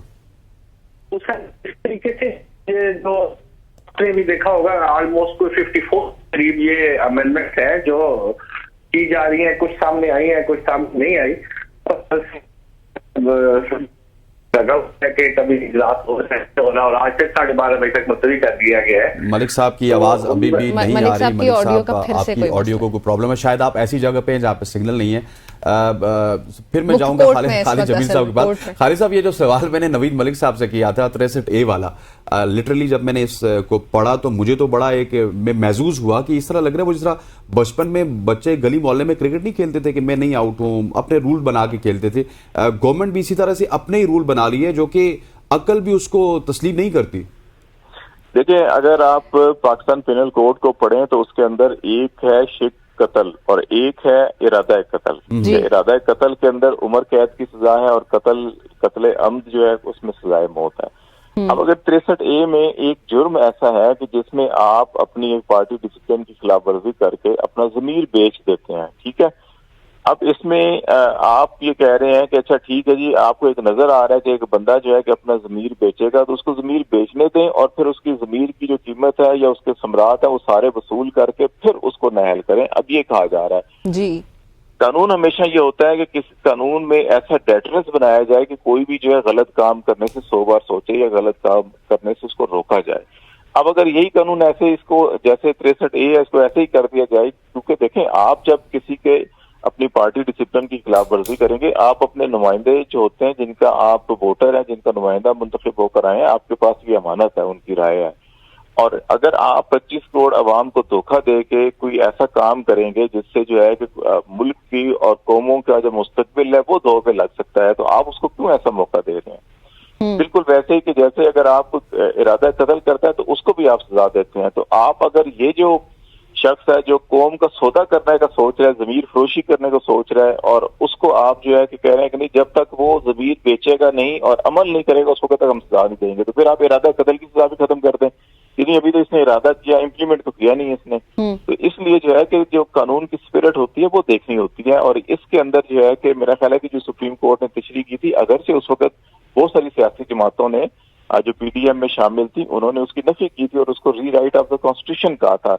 लेकिन मेरा ख्याल है कि इस कतई नजर के अगर फर्ज कर लें हम एक वक्त पे PTI की हुकूमत और उसको नंबर दरकार हो 2/3 के लिए और वो जो है कि मुखालिफ सफ में से लोगों के जमीर खरीदें और उनके वोट दिलवा कर वोट काउंट कर फिर उनको नहल करवा कर और फिर अपनी पार्टी टिकट दे के और धांधली करवा कर उनको इलेक्शन के जितवा कर असेंबली में ले आए, तो फिर देखें कि अपोजिशन की क्या राय होगी। अगर इस तनाजुर में देखें हम उस मकाम पे खुद को ले आए जिस मकाम पे दूसरे को हम बिठाकर जो है कि ये तमाम काम कर रहे होते हैं, तो मेरा ख्याल है ज्यादा चीजें आसान हो जाएंगी। तो इसलिए कि इसकी जो स्पिरिट है उसको समझना चाहिए। लेकिन अभी बदकिस्मती से क्योंकि इनको वोट दरकार है, इनको वोट वैसे ही मिलेंगे कि जैसे आप किसी को खरीदेंगे तब मिलेंगे, अदरवाइज आपके पास वोट है नहीं है। तो वो जमीर फरोशी करके जो है कि अगर आप आइन को तब्दील करेंगे तो आप ये देख लें कि वो आइन कितना पायदार होगा कि आप जमीर फरोशी करके 2/3 करके बनाकर आप जो है आइन में तब्दीलियां कर रहे हैं, तो फिर तो जमीर फरोशी को भी प्रमोट आप कर रहे हैं। इसका मतलब तो यही होगा कि जितने लोगों को आप एक्सटेंशन दे रहे हैं वो भी जमीर फरोशी की बुनियाद के ऊपर एक्सटेंशन लेने वाले कितने जो है कि आइन की बालादस्ती के ऊपर कायम होंगे, तो वो जमीर फरोशी को वो भी आप फरोग देंगे। तो इसलिए ऐसी चीजों की मेरा ख्याल है हौसला शिकनी होनी चाहिए और ये बेसिक जो स्पिरिट है इंसाफ की या और आप इमेजिन करें खालिद साहब, कल इंटरनेशनल डे ऑफ डेमोक्रेसी पूरी दुनिया में सेलिब्रेट किया गया, हर जगह मुख्तलिफ अंदाज से किया गया। हमारे यहाँ देखा होगा आपने किस तरह सेलिब्रेट किया गया पार्लियामेंट में जो कुछ हुआ, हमारे यहाँ किस तरह हमने सेलिब्रेट किया इसको।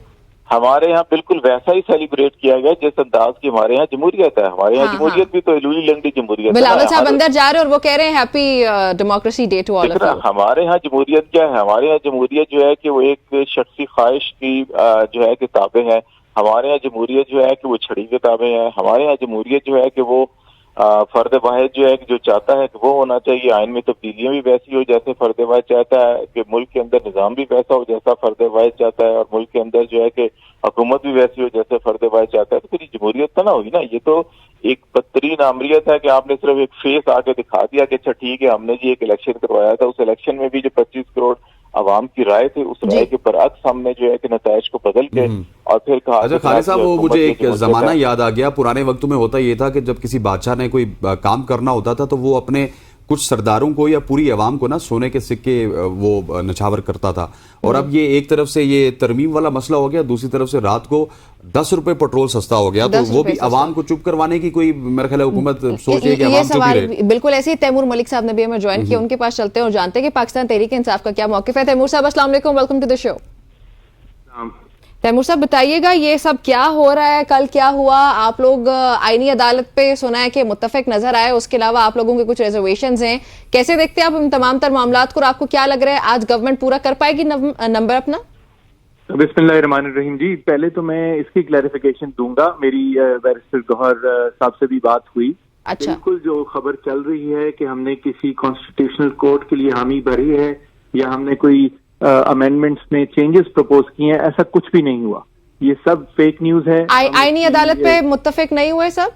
बिल्कुल भी नहीं हुए। हम किसी आईनी तरमीम के साथ नहीं है जो प्रपोज की जा रही हैं। इस पे बड़ा दो टोक मौक़िफ़ है हमारा पाकिस्तान तहरीक इंसाफ का, और ये बैरिस्टर गौहर से गलत खबर मंसूब की जा रही है। तो पहले तो मैं ये तस्दीक करना चाहूंगा कि ऐसा बिल्कुल कुछ भी नहीं है। ये जो रात की तारीकी में आइन के साथ खिलवाड़ करने की कोशिश हो रही है, इसके साथ कोई भी जमहूरी ताकत नहीं चल सकती। ये चाह रहे हैं कि सुप्रीम कोर्ट जो है वो एक मातहत अदालत बन जाए, कॉन्स्टिट्यूशनल कोर्ट एक ये बनाने की कोशिश कर रहे हैं और उसके रिटायरमेंट एज 68 रख रहे हैं, यानी कि सुप्रीम कोर्ट के जजेस 65 साल पे रिटायर हो जाएंगे और कॉन्स्टिट्यूशनल कोर्ट के जजेस उसके 3 साल बाद रिटायर होंगे। तो ये भी लग रहा है कि मौजूदा चीफ जस्टिस को ये उधर ले जाएंगे और उनको 3 साल की इस तरह मुद्दत मुलाजमत में तोसी दे देंगे। ये जो बाकी भी चीजें करना चाह रहे हैं, ये हाई कोर्ट सुप्रीम कोर्ट की पावर्स को क्लिप कर रहे हैं। ये चाह रहे हैं कि हाई कोर्ट के जजेस को, फॉर एग्जाम्पल इस्लामाबाद के हाई कोर्ट के जजेस को कोयटा या भावलपुर भेज सकें या वहां के जजेस को अपनी मर्जी के कहीं और लेके आ सकें। ये बुनियादी जो चीजें हैं। मलिक साहब, आपका कहने का मकसद ये है कि एक शख्स को बचाने के लिए या एक्सटेंशन देने के लिए पूरे का पूरा सेटअप जो है वो हुकूमत दाव पे लगा रही है, और बड़ी अफसोसनाक बात है। बिकॉज ये देखें 18वीं तरमीम जो है ये लेके आने वाले थे, तो वो 18वीं तरमीम इनके लिए तो सिर्फ नहीं थी, हमारे लिए तो नहीं थी, वो सबके लिए है। ये जो आज 26वीं तरमीम करने की बात कर रहे हैं और जिस तरह कर रहे हैं, यानी कि ये भी ड्राफ्ट जो है अभी व्हाट्सएप ग्रुप्स पे मिला है, पता नहीं पूरी तरह दुरुस्त है भी कि नहीं है। हुकूमत ने उसके ऊपर अपने हुकूमती अरकान के साथ भी कोई डिस्कशन नहीं की है। कुछ क्लियर नहीं है कि ये क्या कर रहे हैं और किस लिए कर रहे हैं। साथ ही जो ये सिर्फ, तो तैमूर साहब आपके भी हिकमत अमली क्या है तहरीक इंसाफ की? आप लोगों के पास उस तरह से पावर नहीं है बिसाइड्स दिस कि आप सिर्फ मौलाना को अपनी तरफ कन्विंस कर सकें, तो आप लोग कर पाएंगे मौलाना को अपनी तरफ कन्विंस, या फिर आप लोग कोई और भी इरादा रखते हैं कि आप लोगों को इसके अगेंस्ट कैसे जाना होगा? कि वो इस वक्त बहुत अहमियत हासिल कर गए हैं कि वो उनके साथ जाना चाहेंगे जिन्होंने उनसे सदारत का वादा करके, गवर्नरशिप के वादे करके उनका फिर एक हफ्ता फोन नहीं उठाया, कि वो पाकिस्तान की सबसे बड़ी जमहूरी जमात के साथ चलना चाहेंगे। बल्कि मैं कहूँगा हमारे साथ ना चलें, पाकिस्तान की आवाम के साथ चलें, आज़ाद अदलिया के साथ चलें, रूल ऑफ लॉ के साथ चलें, कॉन्स्टिट्यूशन की सुप्रेमेसी के साथ चलें। हमारे यहाँ ये कहना कि पार्लियामान सुप्रीम है या सुप्रीम कोर्ट सुप्रीम है, ये बिल्कुल दुरुस्त उस तरह नहीं है। पाकिस्तान में आइन सुप्रीम है जी, बिल्कुल। So the only strategy that you have is कि बस आप मौलाना को कन्विंस करेंगे, उसके अलावा आप लोगों का भी कोई और प्लान नहीं है? उसके अलावा जी हमारी कानूनी स्ट्रेटजी है, वो मैं ठीक हो गया। आपकी कानूनी स्ट्रेटजी है जी। तैमूर मलिक साहब हमारे साथ मौजूद थे, आपका बहुत बहुत शुक्रिया। Thank you very much for joining us. उसके साथ साथ इस्लामाबाद हमारे साथ मौजूद थे खालिद जमील साहब, आपका भी बहुत बहुत शुक्रिया। ख़वातीन और हज़रात, ये थी आईनी तरमीम के हवाले से कुछ गुफ्तगू, और यहाँ पे बढ़ते हैं ब्रेक की जानिब। ब्रेक के बाद वापस आएंगे तो पाकिस्तानी मईशत के हवाले से बात करेंगे। स्टे विद अस।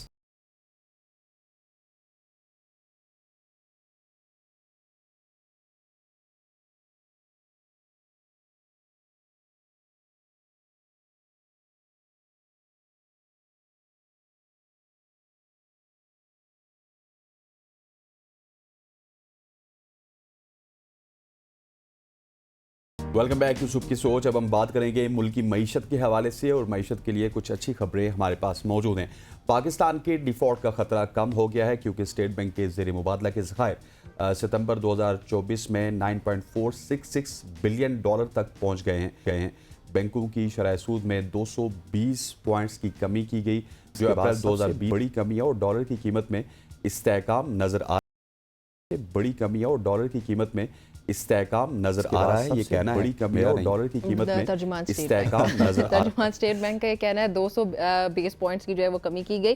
पाकिस्तान ने शराइत पूरी कर ली है, 7 अरब डॉलर कर्ज की मंजूरी बोर्ड देगा। ये भी मेरा कहना नहीं है, किसका कहना है? IMF का कहना है। Very nice. IMF का एग्जीक्यूटिव बोर्ड जो है वो 25 सितंबर को पाकिस्तान के कर्ज प्रोग्राम की मंजूरी का जायजा लेगा और फिर पाकिस्तान ने जो है नाज़रीन वो स्टाफ लेवल मुआहदे की शराइत पूरी कर ली है। अब इस सब पे बातचीत करने के लिए इन डिटेल हमारे साथ कौन मौजूद है जी? खाकान नजीब। खाकान साहब, वेलकम टू द शो। ये बताएं कि जो खबरें हमने इस वक्त दी, हमने बताया कि IMF क्या कह रहा है, स्टेट बैंक क्या कह रहा है, ये कोई ठीक खबरें हैं हमारी? बिस्मिल्लाहिर्रहमानिर्रहीम। देखिए, पाकिस्तान को इस वक्त IMF के बगैर चलाना एक प्रूडेंट पॉलिसी मेकिंग नहीं है। 12 जुलाई 2024 को पाकिस्तान ने एक स्टाफ लेवल एग्रीमेंट किया फंड के साथ। इसके मुताबिक एक बजट आया जिसमें 1800 अरब रुपए के नए टैक्सेस आए। ओवरऑल टैक्सेशन में मतलब 9400 से 13000 बढ़ाने की कोशिश की गई। फंड के साथ एग्री हुआ, बिजली के नर्ख तब्दील हुए। So we made some difficult choices. Difficult मैं इसलिए कहता हूँ कि ये सब लोगों पर भारी पड़ी चीज़ें, and we were able to ink an agreement with the IMF। So ये एक पार्ट था। देखिए, दूसरा पार्ट ये है कि ये इसलिए ज़रूरी है कि 26 अरब डॉलर जिस मुल्क ने जमा करने हो इस मालियाती साल में, जो 1 जुलाई को शुरू हुआ 2024 को, और वो आपको कर्ज आपके जो लेंडर्स हैं वो देने को तैयार ना हो बगैर IMF एग्रीमेंट के। सो IMF का एग्रीमेंट जो है वो एक कलीदी हैसियत रखता है ऐसे मुल्क के लिए। पाकिस्तान ने 12 अरब डॉलर जो हैं रीप्रोफाइल कराने हैं, यानी कि मौखर करवाने हैं। 4 अरब कमर्शियल मौखर कराना है, बाकी नए लेने हैं, कुछ वापस करने हैं। कुछ करंट अकाउंट का खसारा होगा जो एक्सटर्नल का। सो ऑल इन ऑल ये पोजीशन थी। इसमें जो आपने जिक्र किया वर्ड के, अब ऑफ कोर्स IMF की इंगेजमेंट के बाद पैसों का फ्लो जब शुरू हो जाता है लेंडर से, प्लस मार्केट्स भी इस तरह बिहेव करती हैं कि एक्सपोर्टर जो है वो समझता है कि मुझे अपनी एक्सपोर्ट रिसीट्स जो हैं उनको इन कैश करा लेना चाहिए, तो लिक्विडिटी बढ़ जाती है। अब हम 9.5 अरब डॉलर के रिजर्व्स पे हैं, 4 अरब डॉलर पे थे जब फंड का प्रोग्राम नहीं हो रहा था। सो ये तीसरी बात है, एंड ये भी इंपॉर्टेंट है। सो ये एक स्टेबिलिटी दे दी है एक प्रोग्राम ने। स्टेबिलिटी का क्या मतलब है लोगों के लिए? मतलब ये है कि जो इन्फ्लेशन, कीमतों के बढ़ने की शरह, कि उसका उर्दू वर्ड कोई नहीं है तो लोग कहते हैं कीमतें कम हो गई हैं। कीमतें नहीं कम हुई मुल्क में, कीमतों के बढ़ने की शरह 2023 में 29%, 2024 में तकरीबन 24%, और अभी जो लेटेस्ट डेटा आया है पिछले माह का वो 9.6% पे आ गई है। सो ये लोगों के लिए एक, जिससे आप कहते हैं अच्छी खबर है कि अब उनकी बाइंग पावर जो है वो अगर 15% ABN आप दोनों की सैलरीज बढ़ा देता है और इन्फ्लेशन 10-12% होती है तो आपकी जो कुव्वत खरीद है वो बेहतर हो जाती है। आप दुआ करें, आपकी जुबान बहुत मुबारक हो खाकान साहब। दुआ भी करें और रिक्वेस्ट भी कर दें अगर आप, तो हम माइंड नहीं करेंगे। सो एक और इम्पॉर्टेंट बात जो ये है वो ये है कि इन सब में जब आपका रुपया जो है वो कंफर्टेबल हो जाता है और उसकी जो जायरेशंस या बहुत ही एक्सेसिव मूवमेंट कम हो जाती है, तो आपने ये देखा कि आपको रूम मिला तेल की कीमत कम करने का। मेरा ख्याल है 24 रुपए के करीब पेट्रोल की शायद या डीजल की कम हुई है पिछले कुछ माह में। ये रूम क्यों मिला? 2 वजह थी। एक तो इंटरनेशनल मार्केट है, 1 रुपया है, इसमें तीसरी और कोई चीज़ नहीं है। जब ये हम कहते हैं ना कि किसी हुकूमत ने ये आपको रिलीफ दे दी या बढ़ गया, it's nothing to do with that. OGRA कीमत का तयन करता है, एक उसमें टैक्स का एलिमेंट है, PDL जिसे कहते हैं हम, और हम ये आपको पास ऑन कर देते हैं। इंटरनेशनल कीमत कम हो गई है, पास ऑन कर दिया। बट रुपए की कीमत के इस्तेहकाम का बहुत बड़ा ताल्लुक हुकूमत से है, तो वहां आके हुकूमत का हाथ जो है, एस्टैब्लिशमेंट ने बहुत काम किया, उस पर हुकूमत ने काम किया। सो आपको रुपए की, और सबसे बढ़ के IMF का प्रोग्राम था, रिजर्व्स बढ़ गए, रुपया स्टेबल हो गया। डिफॉल्ट का रिस्क जो है that's something in the rear view mirror जिसको हम देखते भी नहीं है। पर जो आप इसमें आखिरी बात है और वो ये है, IMF का प्रोग्राम एक ब्रीदिंग स्पेस है, ये एक ICU का डॉक्टर है, ये एक lender of the last resort है। अगर कोई आपको 1 टका भी देने को तैयार नहीं है तो आप IMF के पास गए हैं, 24वीं बार गए हैं, इसलिए इसका मतलब है कि 77 साल हिस्ट्री में 24वीं बार आपकी तबीयत इतनी खराब हुई है कि आपको lender of the last resort के पास जाना पड़ा है, कोई आपको और पैसे देने को तैयार नहीं था। अब सब तैयार हैं देने को। इसको अगर आप चाहते हैं कि इस ब्रीदिंग स्पेस को जिसे कहते हैं कि यूजफुल बनाएं, तो अपना तर्ज इकोनॉमी या तर्ज ज़िंदगी तब्दील करें।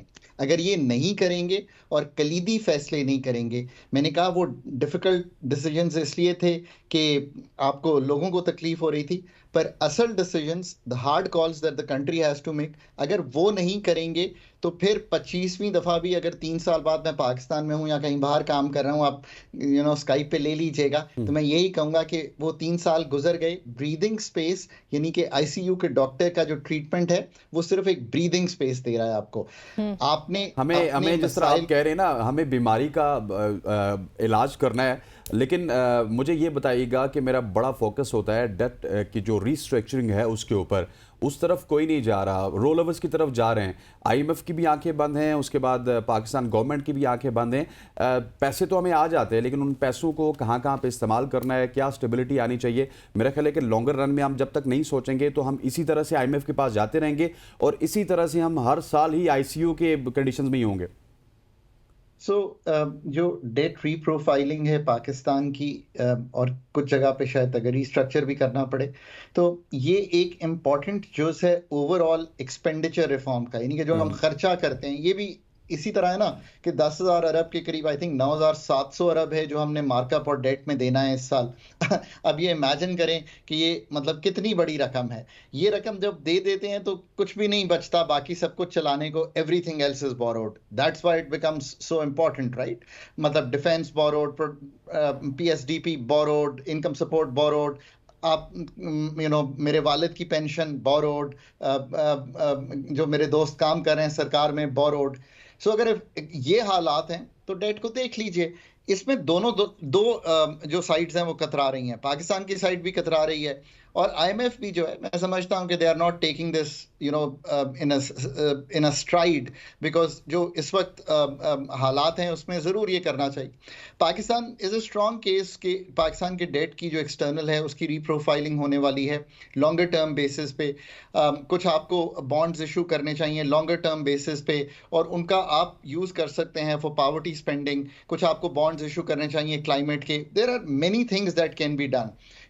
जो कमर्शियल बोरोइंग है उसको ऐसा ऐसा उतारना चाहिए, लॉन्गर टर्म बोरोइंग में जाना चाहिए, नए प्रोजेक्ट्स लाने चाहिए। मतलब होस्ट ऑफ चीज़ें हैं जो इसको करेंगी। अब जो सबसे इंपॉर्टेंट गुजारिश है, ये सब बातें ज़रूरी थी।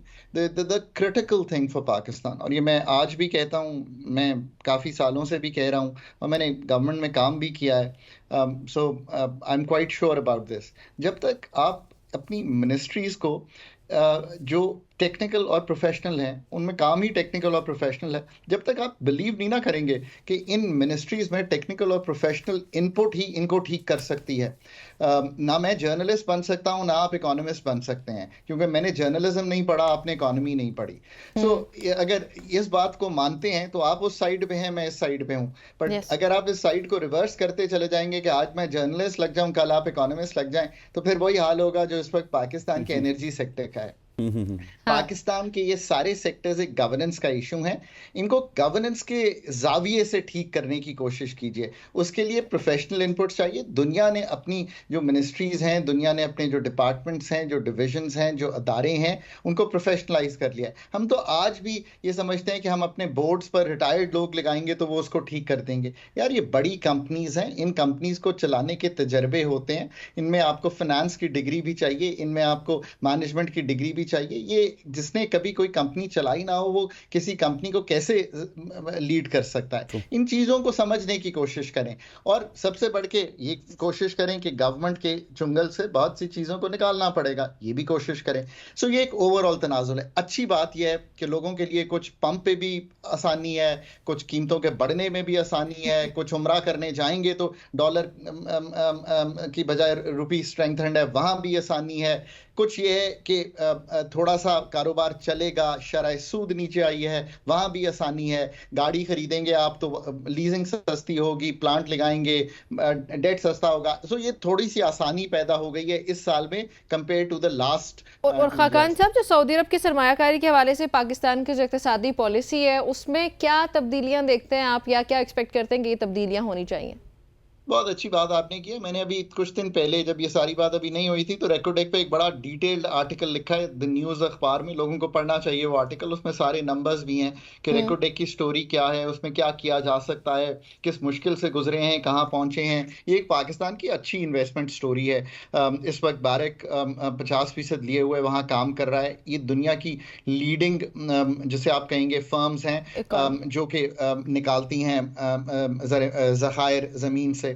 हम खुद तो कभी भी नहीं कर सकते, इनसे काम कर रहे हैं। 25% बलूचिस्तान के पास है, 25% हमारा जो फेडरल गवर्नमेंट होल्ड करती है थ्रू एसओईज, उसको बेचने की गुफ्तगू हो रही है। 15% के करीब मेरा ख्याल है बिकेगा जो उसमें से है। इससे एक स्ट्रेटेजिक एंट्री एक सऊदी इन्वेस्टमेंट फंड के थ्रू होगी।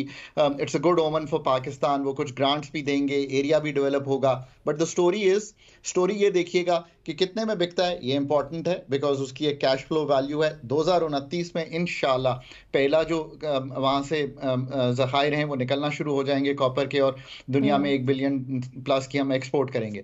बट जो इंपॉर्टेंट बात है वो ये है कि सऊदीज़ फिर इसके बाद जो बाकी 5000 स्क्वायर किलोमीटर का एरिया है उसमें हमारा साथ कैसे देते हैं। बारिक गोल्ड, BHP, दुनिया की कौन सी कंपनीज आती हैं। तो चलो, this is a good story for Pakistan to tell, and I really hope कि आने वाले, मेरा ख्याल है कि चंद माह में विजिट भी होगा उनका हिज रॉयल हाइनेस का, और जी क्राउन प्रिंस का, और we are able to sort this deal. ऐसे ही आहिस्ता आहिस्ता मुल्क को लेके तो चलना है ना आगे। फॉरेन इन्वेस्टमेंट लानी है, उन सेक्टर्स में लानी है जो बाहर चीज़ें बेच सकें। फिर ये स्ट्रेटेजिक भी है, बलूचिस्तान में है, आपको पता है कि एक जोग्राफिया भी है उसमें। अगर सऊदी अरेबिया एंटर होता है तो आई थिंक थोड़ा सा इस्तेहकाम भी आएगा चीज़ों में। मैं बॉर्डर रिलेटेड गुफ्तगू कर रहा हूँ आप। सो ऑल इन ऑल मैं इसको इस तरह से देखता हूँ। अच्छा खाकान साहब, जिस तरह निम्रा ने बात की कि सऊदी इन्वेस्टमेंट का क्या होगा, तो फाइनली आपकी बातों से मुझे लग रहा है कि जो 70-75 साल से हम ये सुन रहे थे कि बलूचिस्तान हर चीज़ से माला माल है, अब उसके समरात हमें देखने को मिल रहे हैं कि सऊदी इन्वेस्टमेंट भी आ रही है। फिर पिछले दिनों हमने देखा है कि अरमको भी अपना जो ऑपरेशन है पाकिस्तान में स्टार्ट कर रहा है। सऊदीया काफ़ी ज़्यादा इंटरेस्ट ले रहा है पाकिस्तान की जो इकॉनमी है, पाकिस्तान की मार्केट की तरफ। सो दुरुस्त है आपकी बात। देखिए ना, स्ट्रेटेजिक इंटरेस्ट जो आपका FDI में आ सकता है वो इसलिए, सऊदी अरेबिया आपका पार्टनर है, आपके एक रिलेशंस में जिसे कहेंगे कोई कभी भी तसलसल ही रहा है, कभी भी कोई ब्रेक नहीं आया। दूसरी बात यह है कि ब्रदरली मुस्लिम कंट्री है, साल से हमारे ताल्लुकात हैं। उनका स्ट्रेटेजिक इंटरेस्ट पाकिस्तान में, ये गो की जो सेल अरामको को हुई, ये अच्छी सेल है। I mean Aramco is a big, वो रिटेल सेक्टर में दुनिया में एक्सपैंड करना चाहते हैं अपने तेल को बेचने के लिए, तो ये अच्छी बात है, वेरी नाइस। पर दूसरी बात यह है कि मैं ज़्यादा इंटरेस्टेड हूँ कि बलूचिस्तान में, ये बात आपकी दुरुस्त है। देखिए वहाँ पे इस वक्त तो आपने जितने होल्स डिग किए हैं, सो होल्स डिग करते हैं, उसके कुछ में से निकल आएगा कॉपर के, उसमें कुछ में से निकल आएगा गोल्ड, पर वो तो कुछ चंद होल हैं जो हमने किए हैं। देयर आर न्यूमरस होल्स जो वहाँ पे हैं। जैसे मैंने कहा, I think 5000 square kilometre is the area जो कि जियोलॉजिकल सर्वे समझते हैं। फिर ये भी याद रखिए कि ये इतनी आसान स्टोरी नहीं होती, ये कि उधर से, ये ऐसा तो नहीं है कि वहां से मैंने एक ईंट उठानी है और यूरोप में जाके कहीं बेच आनी है, ऐसा नहीं है बिल्कुल। वो ईंट जो है, वो पत्थर जो है, वो कॉपर जो है, वो गोल्ड जो है, वहां से पहले ट्रांसपोर्ट होना है कराची पोर्ट तक, यहाँ गवादर पोर्ट तक। पहले ये सोचा गया गवादर लाएं उसको। जब गवादर लाने का तो 4-5 अरब डॉलर की तो गवादर का इंफ्रास्ट्रक्चर बनाना था, रेल का। So things are not that simple. लोग पूछते हैं डिले क्यों आ रहा है, क्योंकि मैं तो टेक्निकली समझता हूँ and I stay engaged with what's going on. So I understand कि वो उधर से अगर आपको वो फिर उसकी बजाय कराची पोर्ट को यूज किया गया, उसके लिए भी एक अपग्रेडेशन की जरूरत है, कई $100 मिलियन खर्च होंगे उसमें। सो वो पैसे भी अरेंज होने हैं। So it's all a process. But ये प्रोसेस जो है, जिसे कहते हैं ना कि the wheels have started turning, so that's a good story. But इस प्रोसेस को स्ट्रेंथन करना है, आगे लेके चलना है। $1-1.5 अरब की एक्सपोर्ट तो नहीं करनी है, एक्सपोर्ट तो इसकी कई अरब डॉलर पे लेके जानी है। ये तो हम एक सेट अगर कर सकते हैं, ये जनरेशन, अगर आने वाली जनरेशंस के लिए इसको सेट करे विद गुड गवर्नेंस, फिर आपको पता है एक 4 टियर वहां पे क्रिएट हुआ, जिसे कहेंगे सिक्योरिटी apparatus, जिसमें एफसीबी है, वो लॉ इन्फोर्समेंट एजेंसीज और भी हैं जिनका पूरा एक प्रोसेस सेटअप किया गया, उनकी अपनी है बैरक गोल्ड की प्राइवेट एजेंसी। सो ये there is a lot involve. फिर जियोलॉजिकल सर्वे जो है वो पुराने हैं, ये आपको मालूम है कि आप सब हैरान हो जाएंगे। ये एक्चुअली बात यह है कि गवर्नमेंट जो पाकिस्तान की है, मतलब मैं इतना रहा हूं, कोई भी गवर्नमेंट हो, हम कन्वे नहीं कर पाते कि यार where do we actually stand. 80 की दिहाई में एक अमेरिकन सर्वे था जिसने बताया था कि बैरक ये जो गोल्ड और कॉपर के जखायर हैं 80 की दिहाई में, आज 2024 में बात कर रहा हूं तो $1 बिलियन का कह रहा हूं कि 29 में निकल आएगा। सो थिंक थ्रू दिस, ये ऐसे नहीं होता। अब इसके लिए स्ट्रक्चर्स बनाने पड़ेंगे, पर एक प्रोसेस शुरू हो जाए, बैरक का भी कॉन्फिडेंस आ जाए, तो हो सकता है कोई और कंपनी आना चाहे। सऊदीज का इंटरेस्ट बियॉन्ड भी है। मैं ये भी आपको बता दूं, मतलब ठीक है चीजें जैसी भी डिफिकल्ट हैं, सिर्फ सऊदीज का इंटरेस्ट नहीं था रेकोडेक में, all the Middle East was interested to take a part in the Middle East, in the Balochistan Rekodek area. So ये interest बाकी भी है। I really hope कि हम इसको channelize कर पाएंगे, हम people of Balochistan को एक different Balochistan 5-10 साल में बना सकेंगे, prosperity होगी, local jobs create होंगी। So ये सारा process है, ये सारे काम। देखिए आज की गुफ्तगू का महवर ये है कि ये सारे काम करके पाकिस्तान 10 साल में एक बिल्कुल ही जिसे कहेंगे prosperity driven की तरफ मुल्क लग सकता है। क्या हम कर सकते हैं? उसका आंसर फिर वही है, कॉम्पिटेंस लाएंगे तो ये सब कुछ हो सकेगा, नहीं लाएंगे तो बहुत जिसे कहेंगे स्नेल स्पेस पे ये चीजें चलती रहेंगी। अच्छा खाकान साहब, इस वक्त मेरे हाथ पे एक रिपोर्ट है और उस रिपोर्ट के मुताबिक अगले साल अगर जून की हम बात करें तो जून तक ज़राअत और कानकनी के शोबे में $5 अरब जो है उसे जायद की सरमायाकारी एक्सपेक्टेड है। आपको क्या लगता है ये मुमकिन है कि हम इस तरह के मालियाती फ़वाइद हासिल कर सकें और इस तरह की मईशती तरक्की जो है वो मिल सके? तो ये आपने अच्छा सवाल इसलिए किया कि मैं कभी भी अपनी गुफ्तगू में कोई वर्ड्स ऐसे नहीं यूज़ करता कि कोई लो हैंगिंग फ्रूट है, ऐसे कुछ भी नहीं होता। You do the hard work. आपका बेटा या बेटी जो है वो पहले क्लास 1 में आता है और नर्सरी से शुरू करता है, फिर मैट्रिक करता है या एफएससी करता है, फिर आगे पढ़ाई करता है। ऐसा तो नहीं है ना कि मैं उसको मैट्रिक का एग्जाम पहले दिन ही दिलवा दूं। तो there are no low hanging fruits. Agriculture में चक्कर ये है कि हम चूंकि कई दिहाइयों से अच्छा एग्रीकल्चर कर रहे हैं, उसमें बहुत गुंजाइश है अपग्रेडेशन की, यानी कि मैकेनाइजेशन की, और जो हमारी पैदावारी सलाहियत है वो कहीं पे 1/3 है कंपेयर टू द बेस्ट, कहीं पे आधी है। अगर हम इन सब चीज़ों को दुरुस्त कर पाएँ, फाइनेंस दे सके, 3 चीज़ें हैं, यील्ड्स, मैकेनाइजेशन, फाइनेंस, अगर ये 3 चीज़ें कर सकें, वो कॉर्पोरेट फार्मिंग से करें आप, इस जो किसान है उसको बेहतर यूरिया और बाकी चीज़ें देकर करें, ये जो एग्री यूनिवर्सिटीज़ हैं, ये जो पाकिस्तान एग्रीकल्चर रिसर्च काउंसिल हैं, ये जो पीआईसीजी हैं, इनको अगेन ह्यूमन रिसोर्स दें। उस खातून को कहें जिसने पीएचडी एग्रीकल्चर में की हो, अगर आप मुझे कहेंगे कि मैं जाके लग जाऊं पीएआरसी में, मैं इनकार कर दूंगा, मैं एग्रीकल्चर का माहिर नहीं हूं यार। सो लोग लाएं, उधर से निकालें ये एडमिनिस्ट्रेटिव तरह के मसाइल, और वो लोगों को कहें फील्ड्स में जाके करें। ये सबसे अगर शॉर्ट लिव्ड जिसे कहेंगे ग्रोथ के स्पर्ट्स पाकिस्तान में आते हैं इन द शॉर्टर पीरियड, अगर हम कर सकते हैं। पिछले साल वीट को बेहतर किया, 6% एग्रीकल्चर की ग्रोथ देखी। सो ये 3 साल का प्रोजेक्ट है, बाकी 5-10 साल के हैं, ये 3 साल में ज़रूर तब्दील किया जा सकता है। अगेन मैं इसमें प्रोविंसेस का बहुत बड़ा हाथ है, याद रखिए डिवॉल्व सब्जेक्ट है एग्रीकल्चर। अगर नहीं ठीक होता आप प्रोविंसेस को आके पूछें कि बहन या भाई आप लोगों ने क्या किया, because it is not a federal subject. Federal तो एक कोऑर्डिनेटिंग रोल प्ले कर सकता है, करना चाहिए, बट असल गेम थ्योरी तो आके रुकती है प्रोविंसेस पे कि वो क्या करती हैं इसमें। सो उनको ये पूछें, ये असल काम उनके हैं। ठीक हो गया खाकान साहब, बहुत शुक्रिया आपका हमें ज्वाइन करने के लिए। नाज़रीन, पाकिस्तानी मईशत पे गुफ्तगू आपने गुफ्तगू सुन के मेरा तो दिल बाग बाग हो गया है ना। हाँ, खाकान साहब ने आज बताया कि 8-10 साल में हम पॉजिटिविटी की तरफ जा रहे हैं और एक न्यू आपको पाकिस्तान या न्यू बलूचिस्तान नजर आएगा। इंशाल्लाह we hope so, we pray for that. यहाँ पे हम शामिल करने लगे जी एक ब्रेक। आपने कहीं नहीं जाना, हमारे साथ रहना।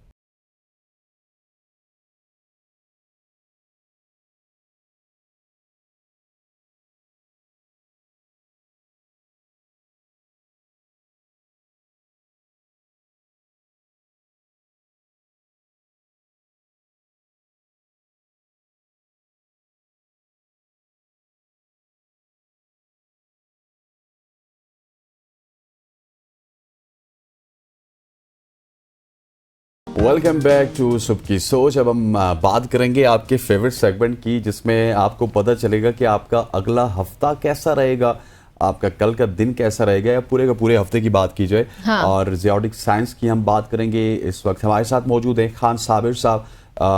साबिर साहब, आपको खुश आमदीद कहते हैं। Thank you very much for joining us. सबसे पहले अगर वक्त ज़ाया किए बगैर हम एरीज की बात करें तो एरीज का ये हफ्ता कैसा रहेगा?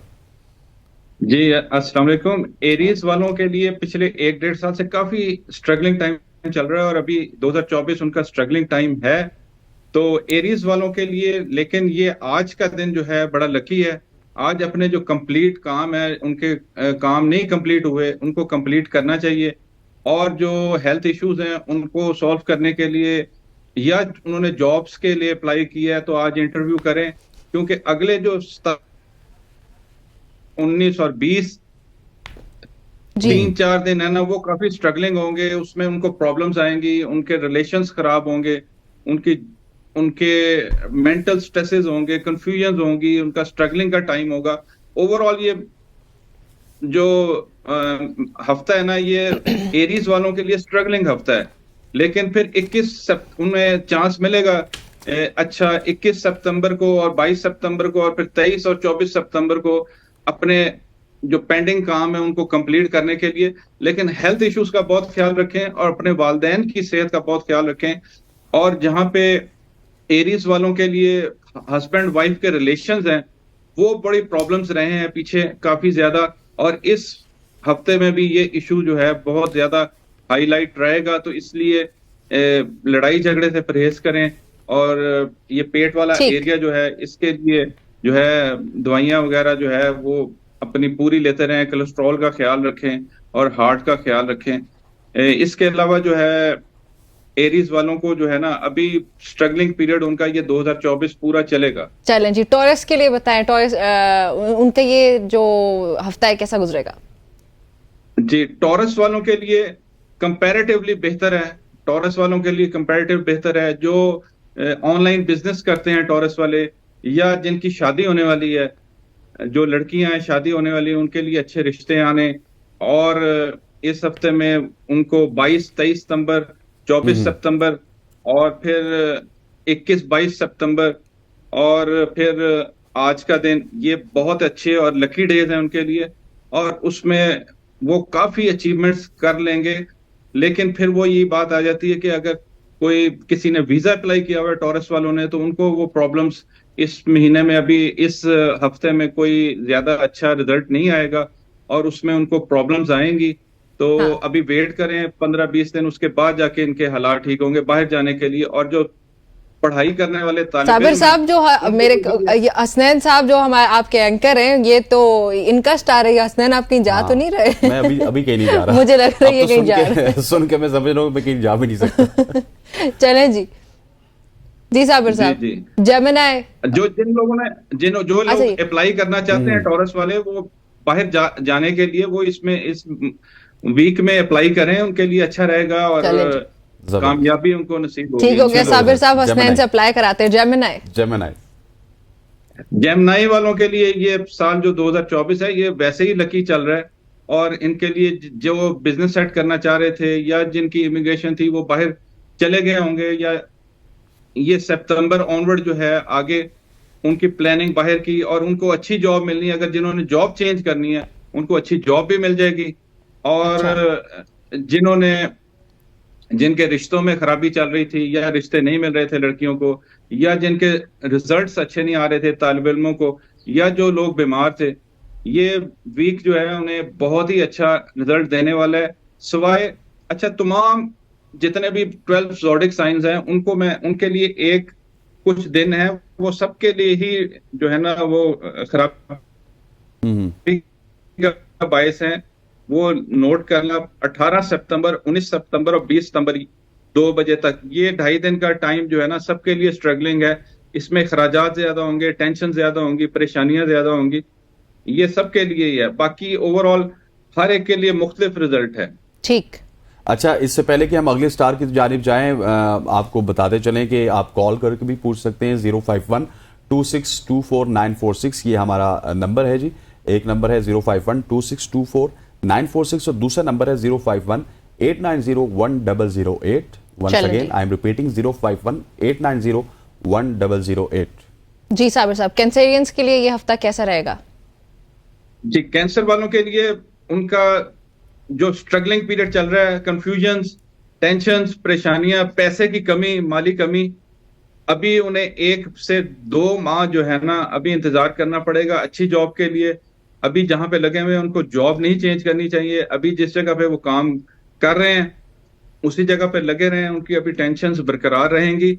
लेकिन अगर कोई इंटरव्यूज देने हैं उन्होंने, या उन्होंने कोई जॉब्स करनी है, या अच्छे कॉन्टैक्ट करने हैं, या लीगल जो उनके काम हैं उनको कंप्लीट करना है, तो 23 और 24 सितंबर उनके लिए बेहतर है और आज का दिन बेहतर है। ठीक हो गया जी। नेक्स्ट स्टार की जानिब जाते हैं, लियो के हवाले से बताइएगा प्लीज। जी, लियो वाले जो हैं उनकी मौजें लगी हुई हैं काफी अरसे से, और उनको चाहिए कि 2024 में जो है वो अपने जितने भी उनकी लियो लड़कियां जो हैं उनकी शादी होने के बहुत ज्यादा चांसेस हैं। जो तालिब इल्म हैं उनको अच्छे रिजल्ट्स उनके आ जाएंगे लियो वालों के। जो सीएसएस का इम्तिहान देना चाहते हैं वो सीएसएस में कामयाबी हो जाएगी उनको। फिर अगेन मैं सबको बता रहा हूँ, सबके लिए इस हफ्ते में 18 सितंबर, 19 सितंबर और 20 सितंबर 2 बजे तक का नेगेटिव टाइम है, जिसमें अखराजात बहुत ज्यादा बढ़ेंगे, रेपुटेशन खराब होगी, टेंशन, एंजाइटी होगी। इसके अलावा जो है ये किसी भी दिन को अच्छा यूज कर सकते हैं, यूटिलाइजेशन। सफर करना है, इन्होंने आउट ऑफ सिटी जाना है, वो भी इनके लिए ठीक रहेगा। ठीक हो गया। अच्छा, नेक्स्ट स्टार की तरफ आते हैं। नेक्स्ट स्टार जी हमारे पास है वर्गो। वर्गोस के लिए ये हफ्ता कैसा रहेगा?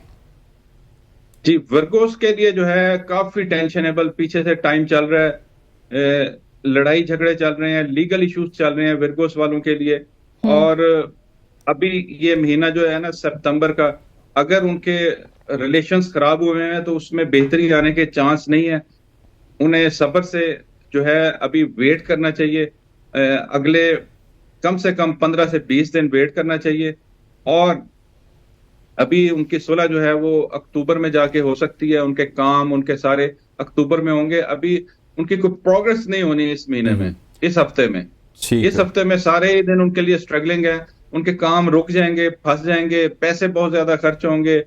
उनके वालदैन, विर्गो वालों के जो वालदैन हैं उनको बहुत प्रॉब्लम्स आएंगी। उनकी सेहत का बहुत ख्याल रखें, हार्ट के पेशेंट्स बहुत ख्याल रखें, जो विर्गो वाले हार्ट के पेशेंट्स हैं और जिनके किडनीज की प्रॉब्लम्स हैं उनको बहुत ख्याल रखना चाहिए। 25-26 सितंबर को इनके ऊपर कुछ चार्ज लग सकता है। अगर किसी जगह पे जॉब कर रहे हैं तो बहुत एहतियात से अपना काम करें, और इसके अलावा अपनी सेहत का भी बहुत ख्याल रखें। ओवरऑल अभी उनके लिए बहुत ही नेगेटिव टाइम चल रहा है। ठीक हो गया। नेक्स्ट स्टार की जानिब चलें जी, अस्मा हमारे साथ मौजूद हैं कॉलर। अस्मा, अपना सवाल बताइएगा प्लीज। अस्सलाम वालेकुम जी। जी वालेकुम सलाम, सवाल पूछेगा जी। 17 मार्च 1988। 17 मार्च, एक सेकंड दीजिएगा। 17 मार्च 1988। जी सवाल।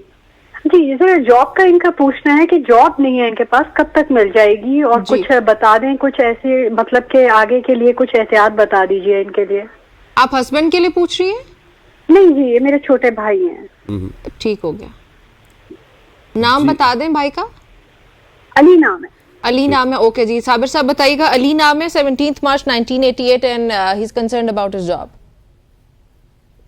जी 17 मार्च 1998, एक मिनट होल्ड कीजिएगा। 1988 1988 जी जी जी।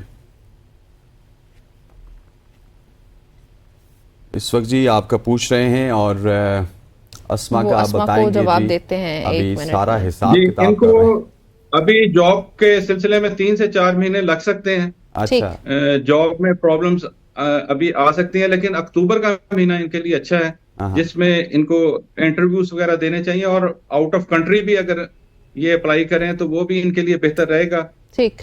लेकिन इनका पीछे से काफी लंबा अरसे से अप डाउन चल रहा है, लेकिन अब आगे जाके ठीक हो जाएगा इंशाल्लाह ताला 2025। लेकिन ये अक्टूबर का महीना अप्लाई, इसमें अच्छा इनको रिजल्ट्स मिल जाएंगे। फिर जाके नहीं तो अगर अक्टूबर में ना हुआ तो फिर ये इनको जनवरी फरवरी में जाके इनके लिए। चलें जी, लिब्रास के बताइएगा, लिब्रास का ये हफ्ता कैसा रहेगा? जी, लिब्रास वालों के लिए बहुत लकी, बहुत अच्छा। और लिब्रा वाले इसको अच्छे तरीके से यूटिलाइज करें, जो इनके पेंडिंग काम है, जो रिसर्च वर्क कर रहे हैं, जो पीएचडी कर रहे हैं, जो अपनी जॉब में आगे तरक्की करना चाहते हैं, वो उनके लिए तरक्की के चांसेस बहुत खुले हुए हैं। कुछ 2-3 महीने उनको प्रॉब्लम्स रहेंगी, लेकिन ओवरऑल उनके लिए बहुत अच्छा है। उनको उनके लोग उनको सपोर्टिव होंगे, उनके वालिदैन उनको सपोर्टिव होंगे, उनके भाई सपोर्टिव होंगे, उनकी शादियां जो हैं वो आगे जिनकी नहीं हुई लिबरल्स की, वो शादी होने वाली हैं और उनके लिए अच्छे रिश्ते आने वाले हैं इंशाल्लाह ताला। वो बेहतर रहेगा उनके लिए। सिर्फ वो 18, 19, 20 सितंबर सबके लिए वो नेगेटिव डेज हैं, वो उसको एहतियात करें। ठीक हो गया। हमारे साथ एक कॉलर मौजूद है, मुसरत पेशावर से। जी पूछिएगा, क्या सवाल है आपका? मुसरत, मैं पेशावर से बोल रही हूँ। मेरी तारीख पैदाइश है 14 अप्रैल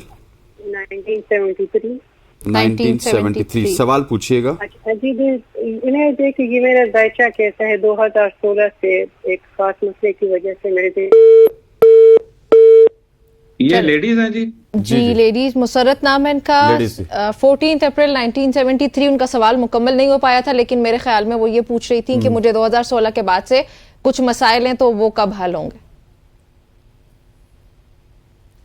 2016 जी, इनका काफी लंबे अरसे से, बिल्कुल सही कह रही हैं, काफी लंबे अरसे से इनकी प्रॉब्लम्स चल रही हैं, टेंशन चल रही हैं। अगर ये शादीशुदा हैं तो इनके हस्बैंड के साथ प्रॉब्लम्स चल रही होंगी, डाइवोर्सेस के इनको प्रॉब्लम्स हुई होंगी। ये अभी 3 साल का पीरियड है इनका, जिसमें इनको जो है प्रॉब्लम्स रहेंगी। लेकिन 2025 में इनको अगर ये प्रॉब्लम्स अगर 100% थी तो वो कम होके 60% कम हो जाएंगे और तकरीबन 40% के करीब रह जाएंगी इंशाल्लाह ताला। बाकी जो 40% है वो अगले 2 साल में ग्रेजुअली इनकी ठीक हो जाएंगी। ठीक हो गया जी। नेक्स्ट स्टार की जानिब चलते हैं जी, स्कॉर्पियो। जुनैरा बल्कि हमारे साथ पहले कॉलर हैं। जुनैरा, अस्सलाम वालेकुम, वेलकम टू द शो। अपना सवाल पूछें डेट ऑफ बर्थ के साथ। मेरी डेट ऑफ बर्थ है 19 जनवरी 1994। 19 जनवरी 1994। जी सवाल मेरा ये है कि ना मेरी शादी को 8 साल हो गए हैं, तो मेरी शादी मतलब सही नहीं जा रही, टेंशन में ही गुजर रही है। तो मुझे ये बताया कि आखिर क्या मसला, किसी ने मेरे ऊपर कुछ करवाया हुआ जादू वगैरह? जी ठीक हो गया जुनैरा, पूछ के आपको बताते हैं। 19 जनवरी 1997। जी, इनके काफी 2 साल से तकरीबन ये प्रॉब्लम्स चल रही हैं शादी की। तो ये अभी इनको अभी 2-3 साल जो है अभी और सब्र करना पड़ेगा। ये खुद इनके मेंटल इश्यूज भी बहुत हैं। इनकी जुबान बहुत तेज है, सॉरी टू से, मैं बिल्कुल डायरेक्ट सीधी बात करता हूँ। इनको अपने गुस्से के ऊपर कंट्रोल करना चाहिए। इनका गुस्सा बहुत ज्यादा है, जिसके ऊपर इनकी कुव्वत बर्दाश्त बहुत कम है।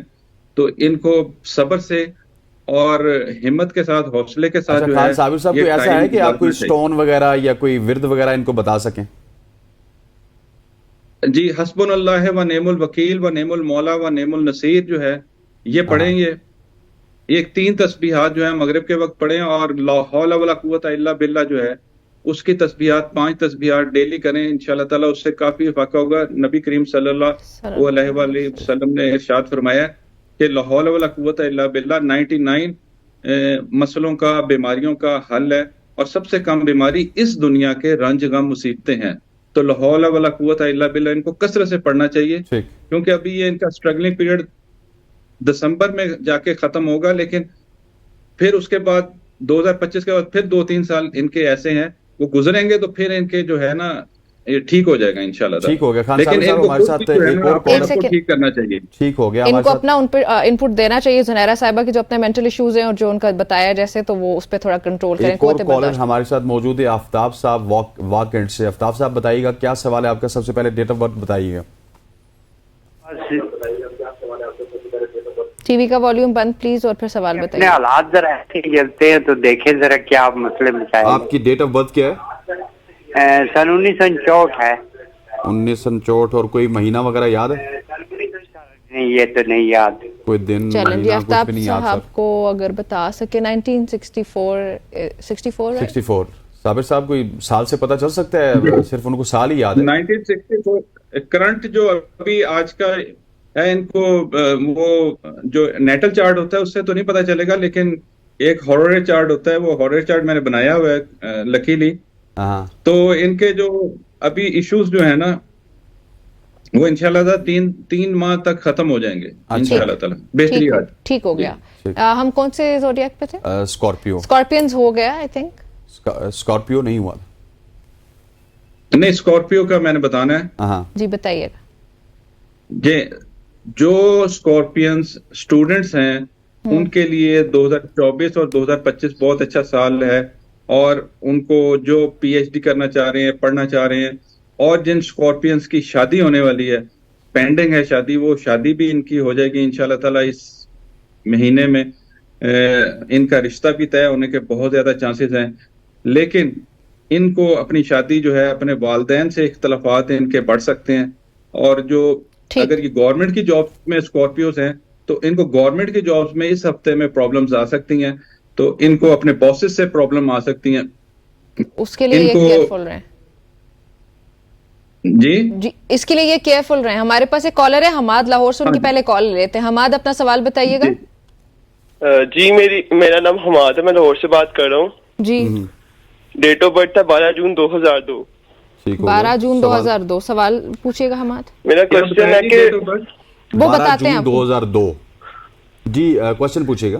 मेरा क्वेश्चन है कि हम ना ज्वाइंट फैमिली में रहते हैं जी अपने दादाबू के घर के अंदर जी। तो मुझे पूछना था कि हमारा घर कब तक हमें मिलने का इम्कान है?